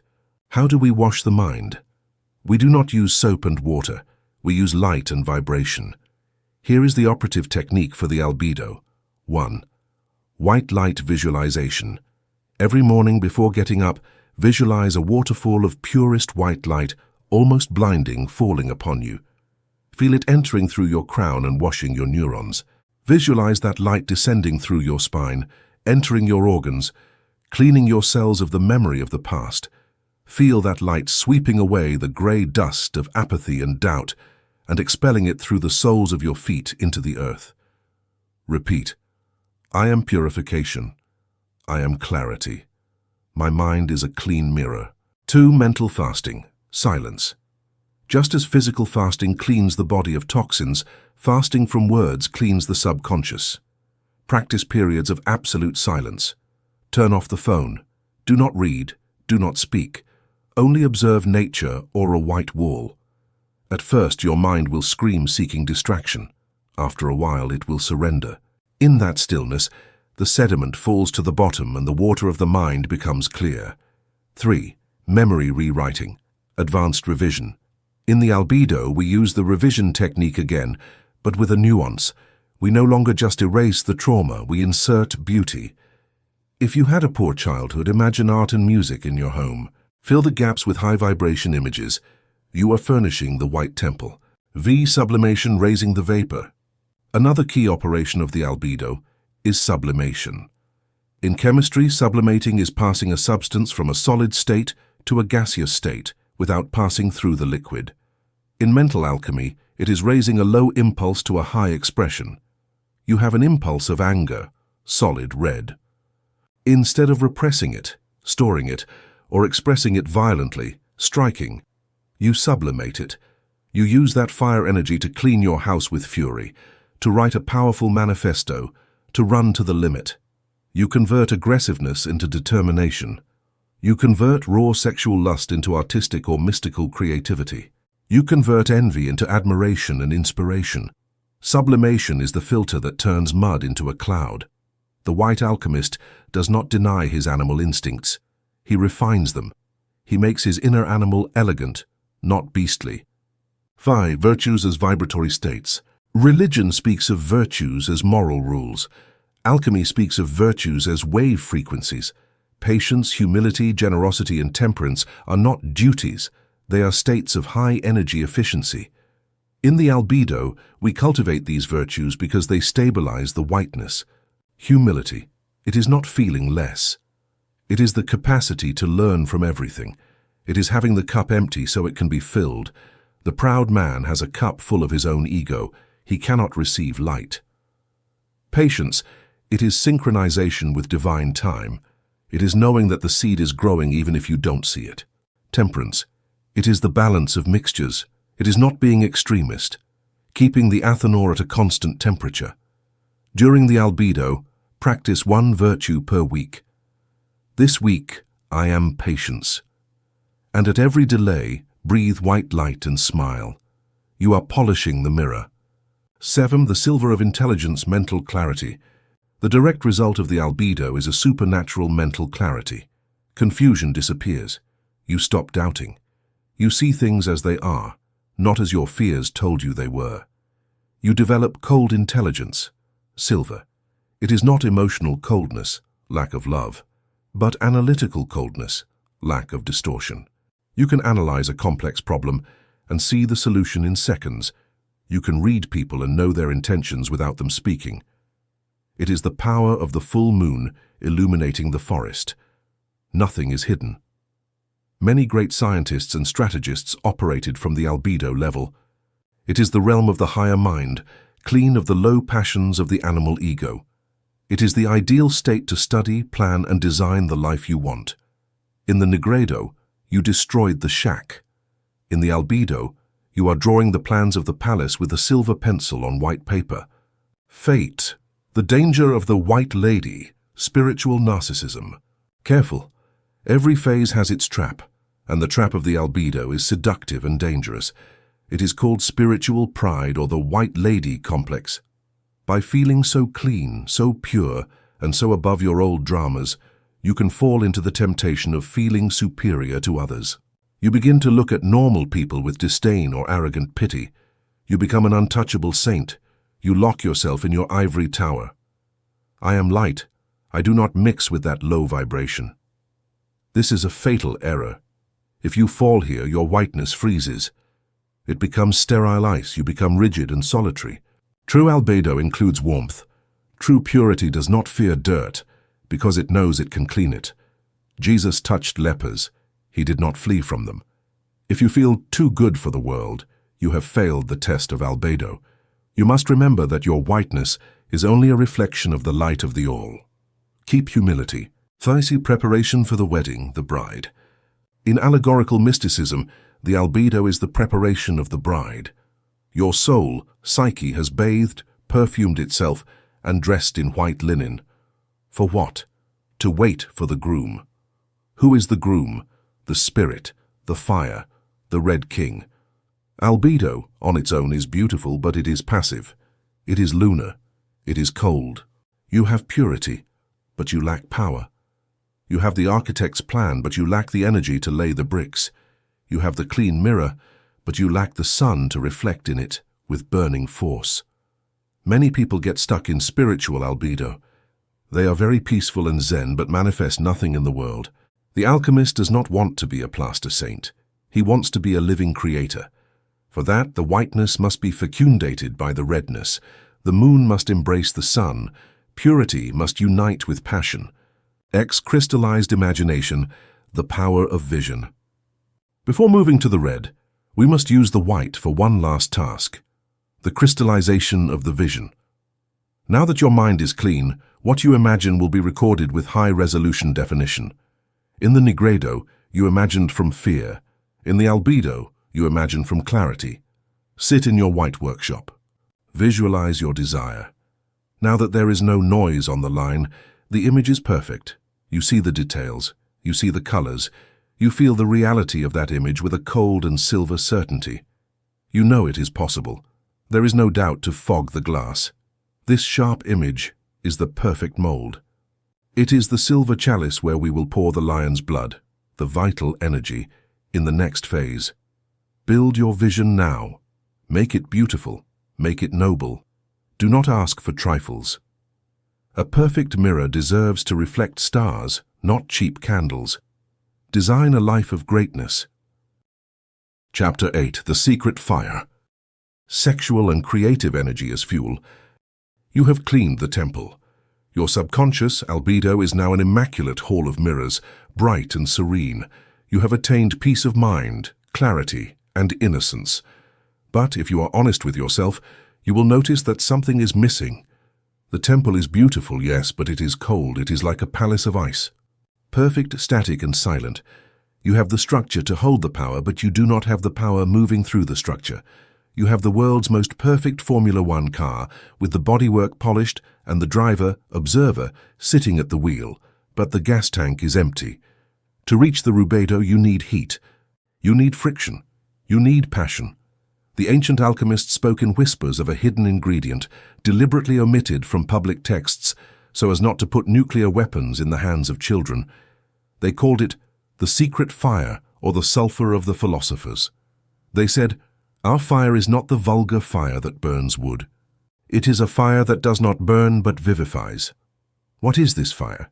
It is the primordial force that created the universe. It is the energy that makes stars explode, that makes plants break through asphalt to seek the sun, and that makes species fight to survive. In humans, this force manifests biologically as sexual energy. Psychologically, it manifests as creative will. It is the same energy. Below it is sex, above it is divinity. In this chapter, you will learn to stop wasting your liquid gold on momentary pleasures and start pumping this high-octane fuel toward your brain to awaken the sleeping god. Ice the feathered serpent, anatomy of the force. All esoteric traditions have venerated this force. The Hindus call it Kundalini, the serpent coiled at the base of the spine. The Taoists call it Jing and Qi. Freud called it libido. Mystic Christians spoke of the fire of the Holy Spirit. Alchemists symbolized it as the red dragon or the green lion. Green. It is the raw force of nature before being tamed. The name does not matter, the function does. It is the energy of life. Most people live with the tank on reserve. They crawl through life tired, apathetic, without a spark in their eyes. Why? Because they have a leak in the tank. They either repress this energy, turning it into neurosis, or they waste it compulsively in pornography, empty promiscuity, or emotional drama, which dissipates it and leaves them empty. The alchemist understands that his body is a battery. Sexual energy is the charge of that battery.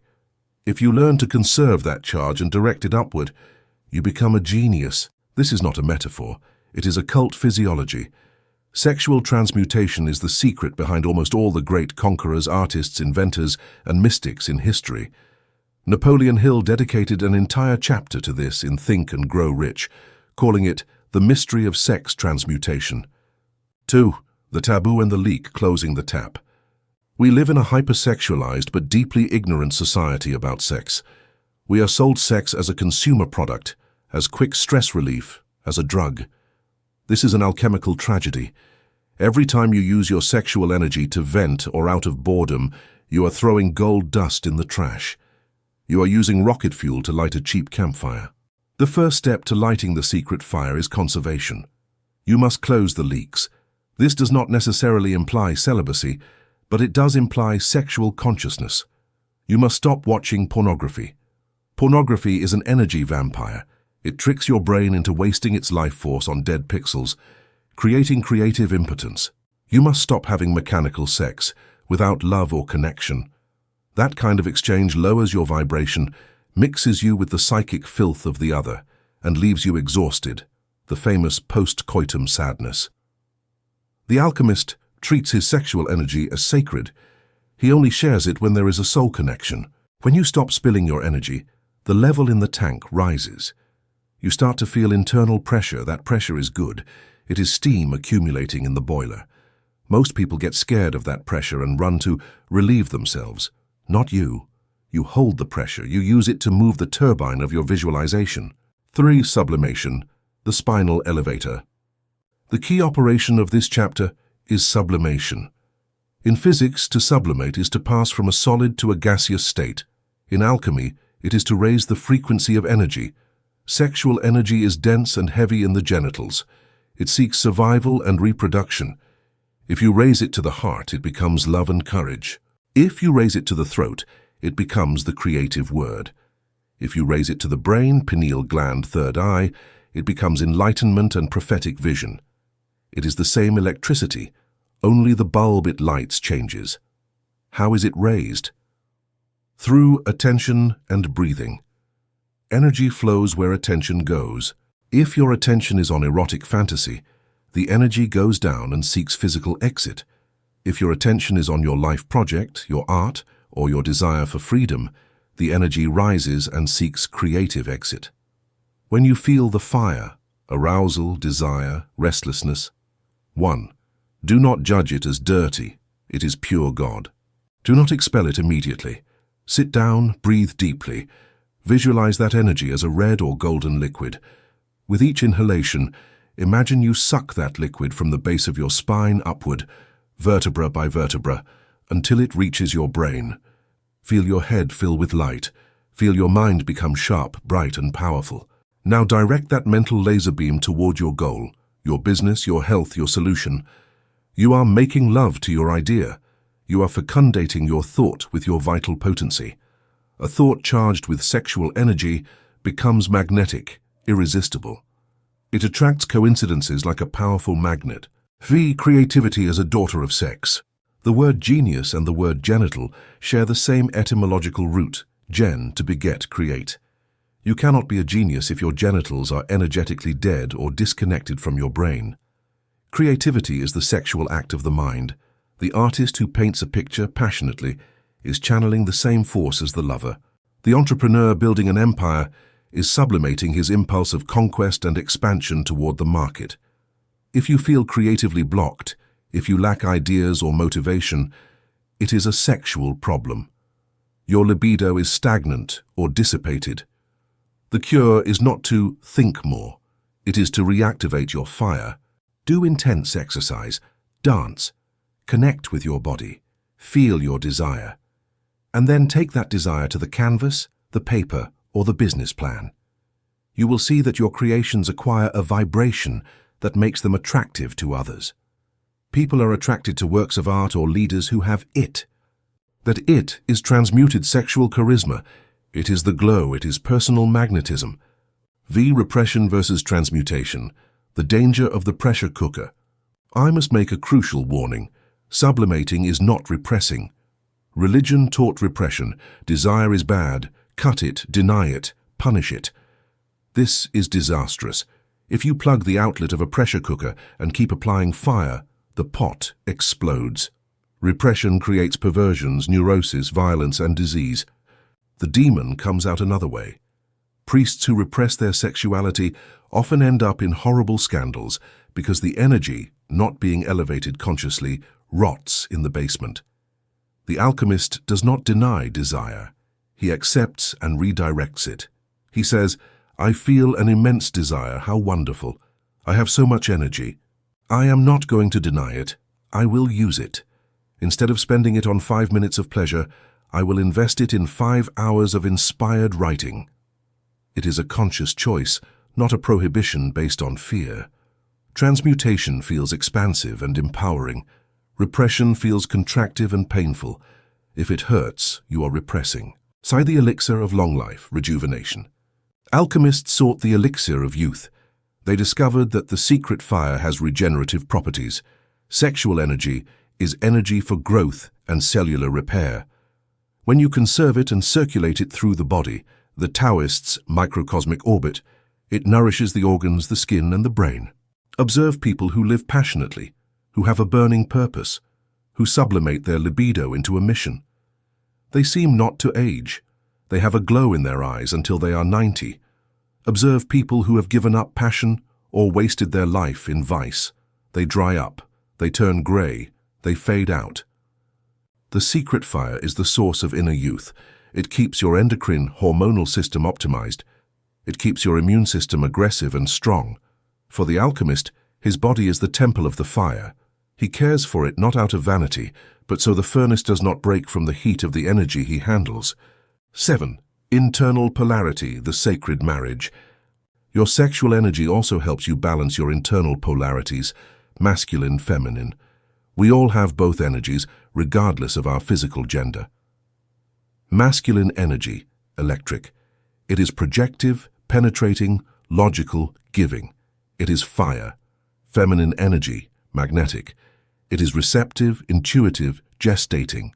It is water. The secret fire activates the union of these two principles within you. This is the prelude to the Rubedo. When your conscious mind, masculine, penetrates your subconscious mind, feminine, with the intensity of the secret fire, the immaculate conception occurs. The idea child is born, manifestation. If you lack fire, masculine, you will have many ideas and dreams, feminine, but you will not have the strength to execute them. You will be a passive dreamer. If you lack water, feminine, you will have much action and brute force, but your works will be sterile, without soul or intuition. The secret fire fuses desire with action. It turns you into an alchemical androgynous, a complete being capable of begetting their own reality. Fate, the shadow of fire, obsession and black magic. Fire warms your house, but it can also burn it down.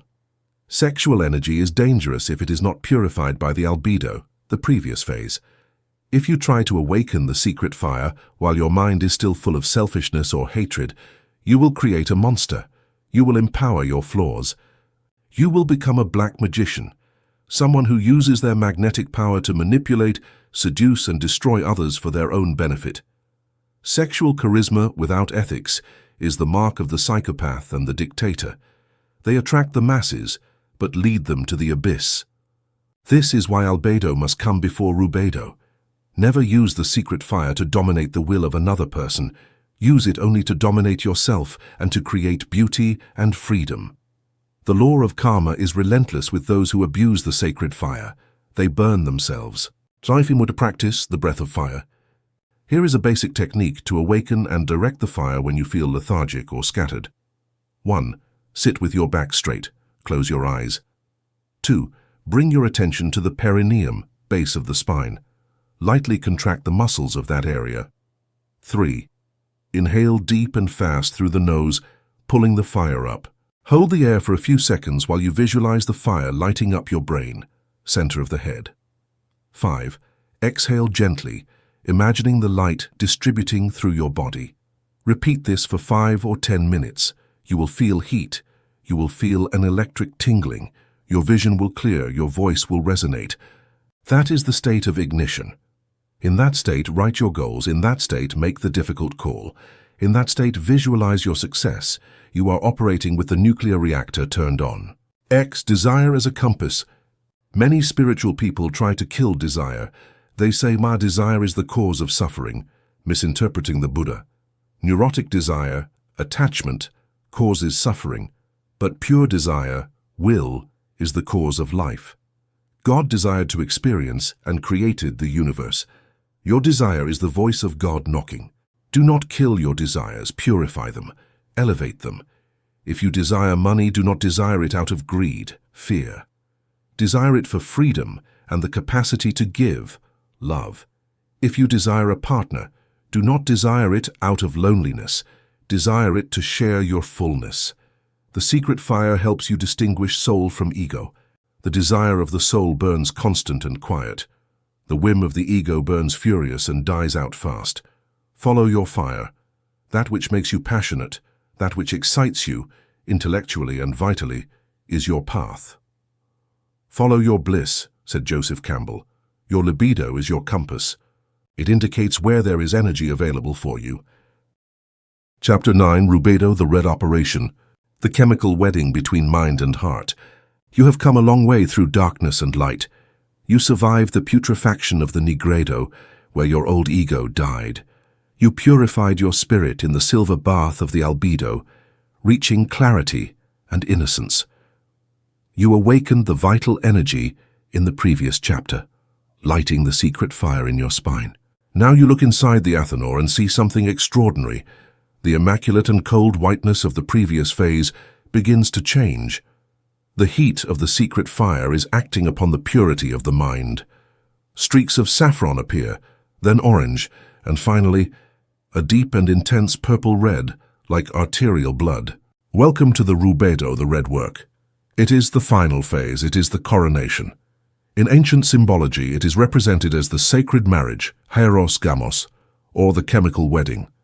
The red king, sun consciousness thought, joins with the white queen, moon subconscious feeling, in an indissoluble embrace. From this union, a living reality is born, not just an idea.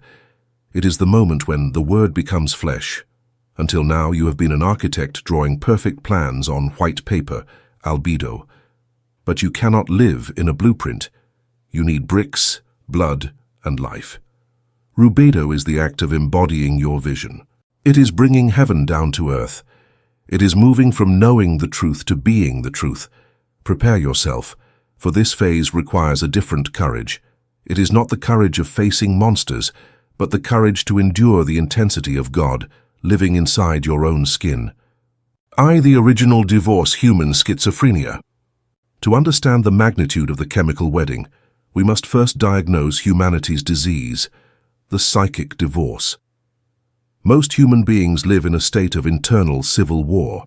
Their mind, king, says one thing, and their heart, queen, feels another.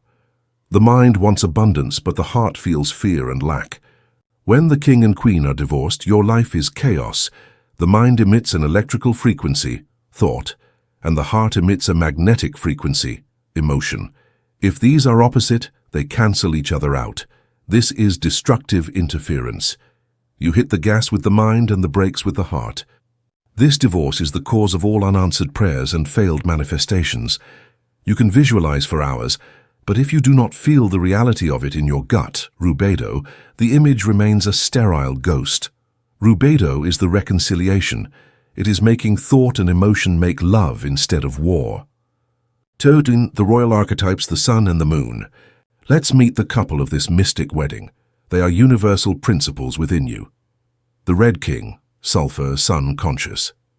He is the masculine principle, active and penetrating. He is the seed idea. His virtue is clarity. Without the queen, he is tyrannical and sterile. He can design a garden but cannot grow a flower. The White Queen, Mercury moon subconscious. She is the feminine principle, magnetic and receptive. She is the emotion and substance. Her virtue is fertility. Without the king, she is chaos and instability. A heart without a mind is a swamp of overflowing emotions without form or purpose. Rubedo is the cosmic sexual act, where the king sows his seed, clear idea, in the womb of the queen, deep emotion. The queen receives the seed, wraps it in her substance, feeling, and gives it life. Without the king, the queen is sterile. Together, they are God the Creator. Third, heart coherence, the science of the union. Medieval alchemists used poetic language, but today science gives us the technical explanation. The HeartMath Institute has shown that the heart generates an electromagnetic field 5,000 times more powerful than the brain. The brain is the pilot, directs. The heart is the motor, drives. When you think one thing and feel another, you enter incoherence. Your energy field is static noise. The universe does not understand your signal. When you join thought with elevated feeling, you enter heart coherence. In this state, brain waves and heart waves synchronize into a perfect sine wave. This wave acts like a laser. A laser is coherent light. All photons travel in the same phase. That is why a low wattage laser can cut steel, while a high wattage bulb barely warms a room. Rubedo is becoming a human laser. Your signal becomes so powerful that quantum reality is forced to reorganize around you. High V, the ritual of fusion embodying the state. How is this wedding celebrated? You have to do it, not just want it. The ritual occurs in the altar of your spine and solar plexus, inking the king, mind. Define exactly what you want to create. Be precise. I am perfect health. Hold that image with the coldness of a diamond. Invoking the queen, heart. Wake up the secret fire, wake up the passion, but do not direct it toward an external object. Direct it toward the image of the king. Start to love your idea. Feel the gratitude that it is already real. Feel the emotion of the wish fulfilled. The penetration, fusion. Visualize the idea, electrical light in the brain, descending and penetrating the heart, magnetic fire in the chest. Feel the mix. The cold thought warms up. The blind emotion is illuminated. They become one substance, the feeling of certainty. It is no longer, I think I am rich. It is, I feel I am rich. It is a visceral, almost physical sensation. It is the biblical knowing. You have become pregnant with reality. You do not need to see physical evidence yet, because the internal reality is so strong, the external seems a pale shadow. V, the lion's blood, vitality and action. The color red symbolizes blood. Blood is life, heat, and movement. Rubedo is not a phase for meditating in a cave. Rubedo is a phase for living. The red alchemist goes out into the world. Once you have unified mind and heart, you feel an unstoppable surge of vital energy. It is the blood of the green lion turned red. You feel an irresistible urge to act, but it is not the forced action of the fearful ego. It is inspired action. It is action that flows from certainty. You move with authority. You speak with power. Your actions are precise, timely, and magnetic. The doors open before you touch them. The right people appear. You are in the flow. If you stay on the couch visualizing, you are not in Rubedo. You are still in an Albedo fantasy. Red demands embodiment. If you feel rich inside, you will walk and talk differently. That conduct is the proof. Vi, the pain of expansion, the alchemical fever. I must warn you. Entering Rubedo can be physically intense. Ancient texts speak of the alchemical fever. Your physical body, dense and slow, must adjust to the new frequency of your unified consciousness, fast and high. It is like plugging a 110 Vi appliance into a 220 Vi socket. You may feel sudden heat, spinal vibrations, or changes in sleep. Your nervous system is rewiring to handle more voltage. Do not be afraid. It is the fire of the spirit burning the last residues of resistance in your cells. Drink plenty of water. Exercise to ground the energy. You are shedding your skin. 7. The rebis, the double being. The result of the chemical wedding is often represented as the rebis, the double thing. It is a hermaphroditic figure, one body with two heads. It means you have become psychically complete. You no longer seek your other half outside because you already have your internal partner. The masculine and feminine within you are in perfect balance. You are hard and soft at once. You are logical and intuitive. You are aggressive in your advance and receptive in your listening. This wholeness makes you incredibly attractive. You radiate the self-sufficiency of the sun. Fate, instant manifestation, the power of red. In previous phases, there was a delay between thought and reality. In Rubedo, time collapses. Having eliminated internal resistance, the mind-heart conflict, the channel is open and clean. Manifestation accelerates. Sometimes you think of someone and they call you instantly. This is not luck. It is synchronicity. It is the sign that you have entered the flow of the Tao. You are vibrating at the same frequency as creation. Your desires no longer find obstacles in your subconscious, so they find no obstacles in the world. The world is a mirror. If you are unified, it serves you. Thus, the danger of red, fanaticism and inflation. As in every stage, there is a mortal danger here. The power of red is intoxicating. If your ego was not fully dissolved in the Nigredo and purified in the Albedo, it can hijack the red energy. This produces the inflated ego or messianism. You believe you are God in an egomaniacal sense. You become arrogant and tyrannical. Many cult leaders fell into this trap. They accessed red power without white purity. The true red alchemist is humble. He knows the power is not his, but flows through him. He is a channel, not the source. If you lose humility, the red will burn you. X, the red rose, the symbol of love. The final symbol of Rubedo is the red rose. The rose has a perfect geometric structure, order, mind, but is soft, fragrant, and alive, heart, life, and it has thorns, protection, power. Rubedo is the awakening of unconditional love, but not a sentimental love, rather a solar love. It is a love that gives life, but can also purify and destroy what is false. You see God in everything. You love your body, your destiny, even your enemies. This love is the true transmuting agent. It is the philosopher's stone in action. When you look at a problem with this love, it dissolves. Your presence becomes therapeutic. You become a wounded healer who is healed, and now your blood is medicine. First daily practice, living in red. How do you live in Rubedo on a Tuesday morning? Act as if. Do not wait to feel it to act to feel it. Dress like the king, queen you are. Walk with purpose. Speak with certainty. Unify your language. Eliminate words of doubt.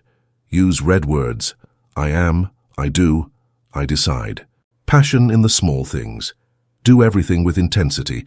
If you wash dishes, do it with love, as if washing the sacred chalice. If you write an email, put your soul in it. Do not do anything as an automaton. Inject life, blood, into every dead moment. Celebrate matter. Albedo sometimes rejects matter as dirty. Rubedo loves it. Enjoy food, sacred sex, money and nature. Spiritualize matter by enjoying it consciously. Matter is condensed spirit. Honor it. Chapter 10, The Philosopher's Stone. The crystallization of the solar being. The fire of the Athanor has gone out. The process is over. The alchemist approaches the vessel with reverence and awe. He has passed through the black death, Nigredo, through the white cleansing, Albedo, and through the red passion, Rubedo. Now at the bottom of the hermetic glass lies the result of years of work, suffering, and hope. It is not a liquid. It is not a gas. It is not an idea. It is a solid. It is a heavy, dense substance of an indescribable red-golden color that seems to emit its own light in the darkness of the laboratory. The ancients called it the lapis philosophorum, the stone of the philosophers. They said it could cure any disease and grant eternal life. The greedy sought it in mines. The foolish sought it in chemical test tubes. Kings financed wars to obtain it. They all failed. They failed because they were looking for an object when they should have been looking for a state of being. The philosopher's stone is not something you have, it is something you are. It is the final crystallization of your solar consciousness. It is the moment when your I am, the divine identity, merges so perfectly with your body and mind that it becomes incorruptible. You are no longer a human being having spiritual moments. You are a spirit that has mastered matter. You are the alchemy. Your very presence transmutes the world's lead into gold. This final chapter is not a technical instruction. It is a description of mastery. It is the map of the territory where the immortals live. Welcome to the state of the stone. I, the nature of the stone, the volatile fixed. The great paradox of the stone is that it unites the impossible. Alchemists called it the volatile fixed. It joins the absolute stability of matter, fixed, earth, with the absolute freedom of the spirit, volatile, air. What does this mean for your psychology? It means you have reached perfect dynamic stability. You are solid as a rock before life's adversities. Nothing collapses you, nothing offends you, nothing scares you. But at the same time, you are fluid, creative, and light as the wind. You have deep roots and immense wings. Most people are either rigid or volatile. The stone is both. It is the diamond consciousness. Diamond is carbon, the most common, like lead, subjected to extreme pressure until its atoms reorganize into a perfect crystalline structure that reflects all light. You are that diamond. The Nigredo's suffering was the pressure. The Separatio was the cutting. Now you are indestructible. Your identity depends only on your being. Tus, the projection powder, transmutation by contact. Legend says that if you scrape a bit of the Philosopher's stone and throw that projection powder onto molten lead, the lead turns to gold instantly. This is the book's most potent operative metaphor. The alchemist who has become the stone possesses the power of projection. He no longer needs to struggle to change reality. He no longer needs to convince, manipulate, or exert effort. He simply enters the room. His vibration is so high, so coherent, and so dominant that it reorganizes the vibration of everything around him by simple induction. You enter a meeting full of conflict. Lead. You say nothing, but people calm down. Conflict dissolves. You enter a failing business. Your clear vision and certainty infect employees and clients. The business begins to thrive. You touch a sick or depressed person. Your overflowing vitality jumps into their system and activates their own healing. This is the real Midas touch. It is the law of resonance, of Alchemy. The strongest and most coherent vibration always pulls the weakest and most chaotic along. Since you are the stone, everything you touch rises toward your level. The world turns to gold in your path because you are illuminating it with your own light. 3. The universal medicine, the panacea. Another property of the stone is being the panacea, universal medicine. It was said that potable gold cured all diseases because illness is, in essence, a lack of light or a low, incoherent vibration. The stone restores coherence. When you have crystallized the solar being, your relationship with your body changes radically. You stop seeing it as a biological machine that degenerates. You see it as the temple of the stone. Your immune system responds to your state of consciousness. A master rarely falls ill, and if they do, they recover at a miraculous speed. Why? Because there is no resistance in their system. There is no grudge, acid, or fear, cold blocking the flow of life.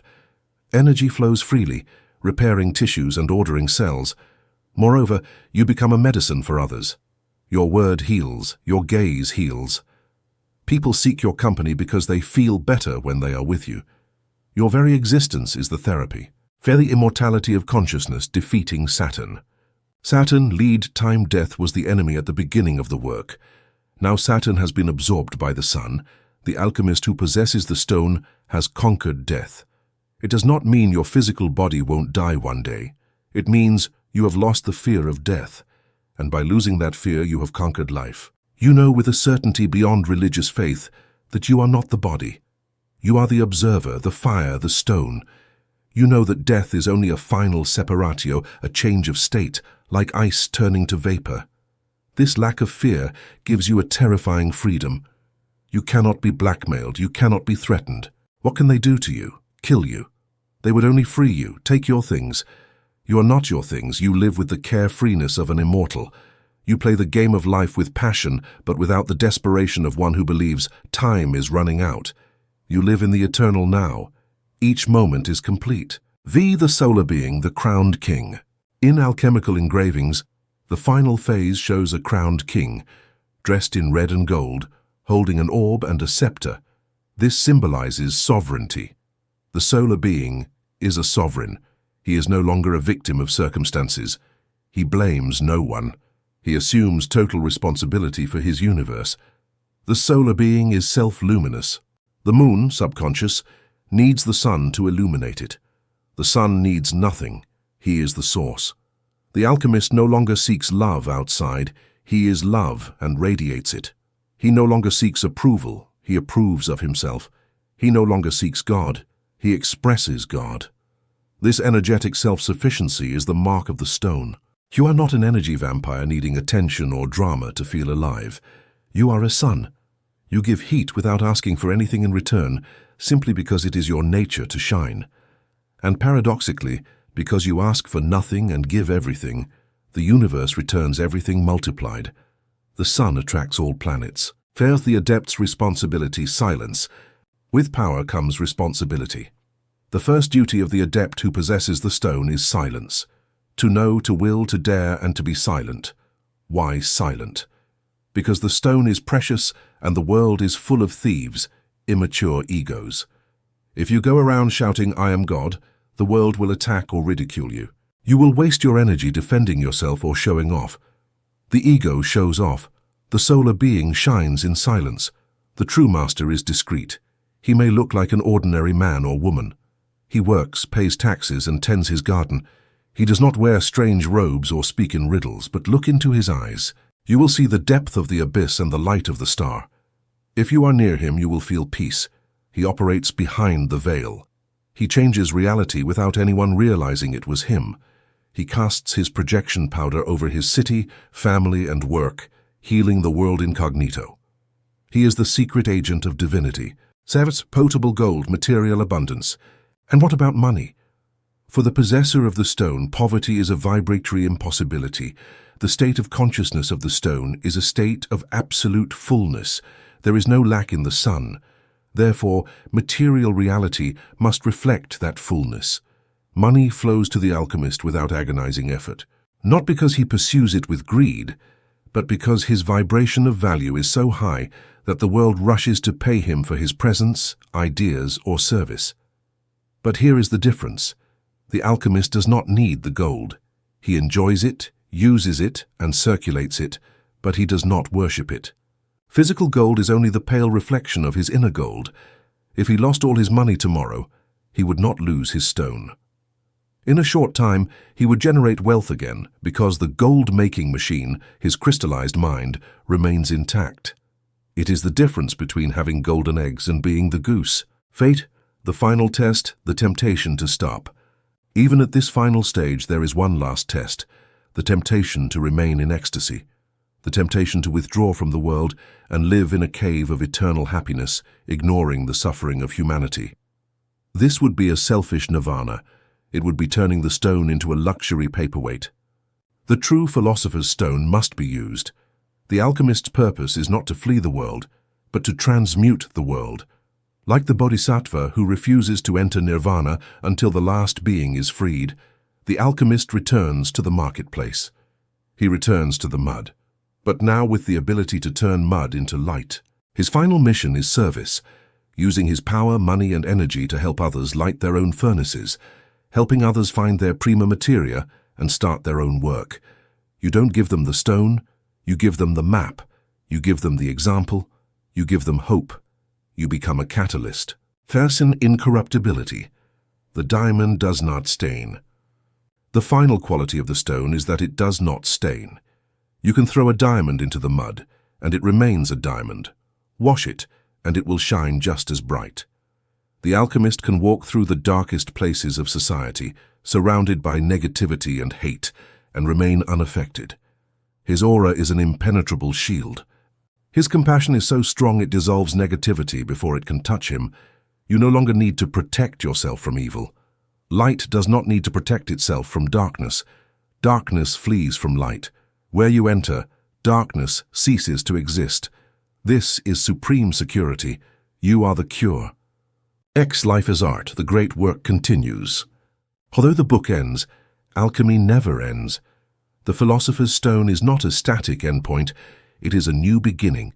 It is the beginning of life as art. Now that you are the master of the elements, your life becomes your canvas. Every day is an opportunity to create beauty. Every problem is a fun game. You live in a state of constant wonder. You see magic everywhere because you are the magic. Coincidences, synchronicities, are your daily bread. The universe speaks to you, winks at you, and dances with you. You have returned to the Garden of Eden because you have put on the golden glasses. Conclusion: the potable gold. Immortality in life. You have closed the circle. We began this journey in the dark basement of your psyche, removing the manure of your traumas and collecting the heavy lead of your ego. We passed through the scorching fire of the Nigredo, the lunar cleansing of the Albedo, and the solar passion of the Rubedo. Finally, we crystallized the Philosopher's Stone. But alchemy has one last secret, one that masters use to whisper only on their deathbed to their most beloved disciples. The stone is useless if it remains kept in a display case. The stone must be dissolved again to become medicine. This they called the aurum potabile, potable gold. It was the myth of the elixir of eternal life, a golden drink that cured every disease and stopped aging. Today I reveal to you that potable gold is not a potion drunk from a cup. You are the potable gold. Your presence, your purified consciousness, your word and your gaze are the elixir that the world is desperately waiting to drink. Look around you. The world is sick. It is sick with fear, division, hatred, and forgetfulness. Humanity walks thirsty through a desert of empty materialism, searching for a sip of living water that reminds it of who it is. You, alchemist, are that fountain. You no longer have the right to hide. You no longer have the right to play at being small. You have transmuted your own lead. Now you have the cosmic obligation to help transmute the lead of the world. True immortality in life does not mean that your physical body will never die. The shell must break one day. It means you live in a state of consciousness so high that death no longer exists for you as an end, but as a simple move. You live without fear. And a life without fear is an eternal life lived in the present. You walk the earth like a god disguised as a mortal, touching hearts, healing minds, and awakening souls simply by being who you are. You do not need to preach on street corners. Your vibration preaches for you. When you enter a room, the frequency rises. When you speak, confusion finds order. When you love, pain dissolves. You have become a living medicine. Close this book. The words written here are only ashes from a fire that has already burned. The real fire is now within you. Do not look for more masters, nor books, nor secret formulas. The great work is consummated in your heart. Go out there. The world is your laboratory. Every person is an opportunity. Every problem is raw material. Drink from your own fountain. Get drunk on your own divinity. And then, offer your cup to whoever is thirsty. The lead is gone, only the gold remains, and the gold is you.